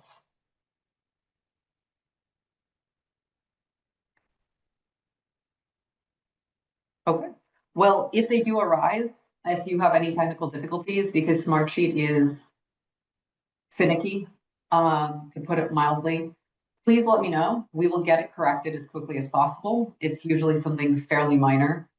If you're not seeing your scores appearing down here, for instance, oftentimes that's something that just requires a refresh. So if you submitted a score and you click submit and it's not appearing in here, you can just refresh the screen and most of the time it will populate, because that's a frequent one I get. If you try to go to your dashboard link and it tells you to create a dashboard, that is also easily fixable. Please not create a dashboard. To sign up for a Smartsheet account, please let me know. You do not need that. Okay, so that is the dashboard. Let me wrap this up. So that is basically everything that would have been covered within here. The last element here is, this is going to be a handout that I sent out this morning. So this is the job aid 5, I think. This is the rater reminder sheet. It is also going to be in your dashboard. And this just is basically the instructions, the general instructions for submitting ratings and for recusals. So if you're reading the proposals and you notice, actually, I should not be rating this for whatever reason, please let us know and we will go ahead and recuse you from that one if it is, if you have legitimate reasons for a conflict of interest. And also the submission date will be on here. So that's pretty much all that Reader Reminders is going to have. Next steps, we kind of talked about this yesterday broadly, but let me know if you have any issues with Smartsheet, like I said. Please do not reveal your proposal rankings to any of the other panel members. Just keep them within your group. And then we will have funding recommendations presented to the board for approval on September 11th. And we will be notifying you via email with those final rankings. And that is the totality of Rater training. I think that we've covered a lot of materials today. Everybody has been extremely engaged, and I really appreciate that. I know that this has been an immense amount of information. Is the board meeting open to the public?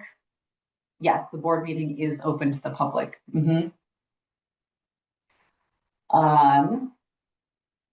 Does anybody have any questions before we wrap up for the day?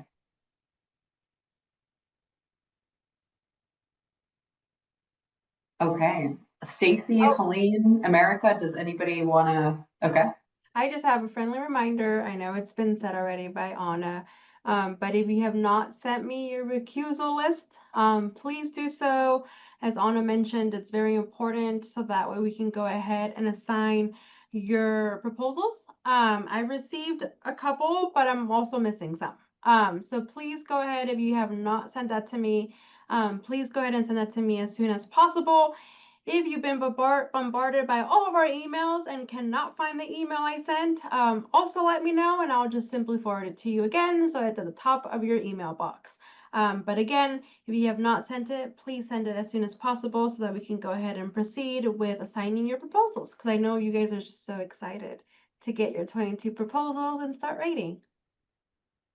I mean, honestly, it kind of is exciting. It is a lot of responsibility, but I feel like you all have done amazing work here. Sandy, you have a question? No, I just have a comment. I just want to say thank you, Anna. Thank you, America. Thank you for the BSCC. This was actually very informative. I actually was a reader in the 90s for the federal government. And let me tell you, those were the days when they would just send you a box in the mail of a box in the mail. I was doing a reading for SAMHSA, Substance Abuse and the U.S. Center for Substance Abuse Prevention on federal drug grants. And I was a reader, and they send me a box in the mail with my stack of proposals, no training. And you just by pencil would just mark all your rating scores, and then you would send back the box back to Washington. So this was way different. So thank you. Yes, and then also I know a lot of you are new raters. Us at the BSCC are always looking for raters for other grants. So once you're done rating these, if you feel it in your heart that I love this process and I would love to continue doing this work, also let me know, because we are creating a list of people who are interested in being raters in future grants. So that when more grant opportunities come, whether it's with Prop 47 or with Helene with Prop 64 or other CalVIP, we can always reach out to you and see if the schedules align, and you can do this again, but on a different grant. So again, if that's something that you are interested in doing, also please let me know so that we can go ahead and put you on our list. Yeah, thank you so much, America. Yeah, I realize that this seemed very daunting. Prop 47 is a very it's a very detail-oriented grant with a lot of reporting requirements and a lot of moving parts. Some of our grants are a little bit, I'm not going to say simpler, but a lot of the times the ratings aren't going to be quite as thorough. The elements are going to be the same. So you're going to still be introduced to the rating evaluation system, but there might not be quite as much, preamble and quite as much thorough discussion. But I appreciate that everybody has been so receptive to the training. I was a little bit worried yesterday because I was like, that was a lot of information. Hopefully everybody is going to be able to actually take this on board and apply it and not get too freaked out. Because in the past we have had, folks withdraw saying like, I'm not sure I'm qualified to do this. And it's like, no, we want your perspective. You are qualified in exactly the necessary ways, in the way that you are qualified versus someone else. We're not expecting specific answers here. So. And then Erica. Another reminder, sorry. In addition to your recusal list, please also don't forget to submit your conflict of interest acknowledgement form if you haven't done so already. Your 700 form, which again, that was a link that was sent separately from another BSCC staff that's personalized to you. So please get that done. And then also your ethics training. Reminder, there are 2 ethics training classes when you go to that link. Make sure you do the state employee one, not the local county. Make sure you do the state employee one. And those are the documents that we need you all to submit. So please get those to us as soon as possible. Can I ask a quick question just because I don't know? Do they have to do ethics training just the once if they're raters, or is it every time they rate? It is valid for every 2 years. So if you complete it today, and let's say you all love this process and want to come back as a rater, if it's done within the 2-year span, then you will be exempt from doing it again because we have it on file. So it's every 2 years. That's fantastic. It's done for another agency. Does that? Do you have the count? certificate? Probably somewhere. Then yeah, just send it. The only thing that has to be done every time you serve on either one of our panels or ESCs is the Form 700, because you're acting on behalf of the board in a different capacity. So.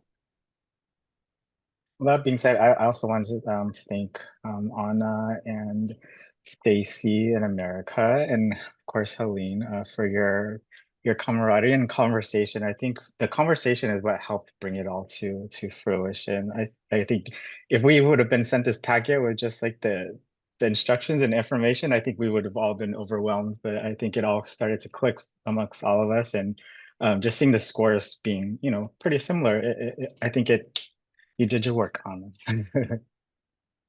Well, thank you very much. I really appreciate that. And Helene, see, the juice is worth the squeeze. That's the whole point. I paid Marcus to say all that. These rater trainings are pretty expensive, and we know that. But we appreciate that you all feel like you've garnered what you needed in order to be able to proceed with rating. I feel like everybody's kind of on the same page in terms of the evaluation system, and in terms of everything else. Like I said, y'all are subject matter experts. You know what you're doing, and we really appreciate that you have volunteered your time. So thank you so much. Thank you so much for participating. And I will be, reaching out to you shortly, probably either Friday or Monday, with your dashboards. And hopefully you'll be communicating with America in the interim. And I think that's everything. Unless Stacy or Helene, I feel like Helene, maybe you have a final word for us. Well, Stacy, do you have anything first? I'll just end with, like I end every meeting with a dad joke. So I was gonna say we need a dad joke. Helene, you definitely, this is your thing. You have the final say. Oh my, the pressure. Okay. Hopefully everybody, this is a thinker one. Okay. So What is the difference between a person that is dressed in shorts and a t-shirt riding a tricycle versus a person dressed in their best outfit riding a bicycle? Hmm. Attire. Oh. Lisa. No, you don't get to do that. Nope. He's clever. I give Elaine, everybody. I'm done on that one. That's why I left it for the end of the day. So we appreciate everybody. Yes, you can have, bragging rights at the water cooler tomorrow when you give your colleagues this joke.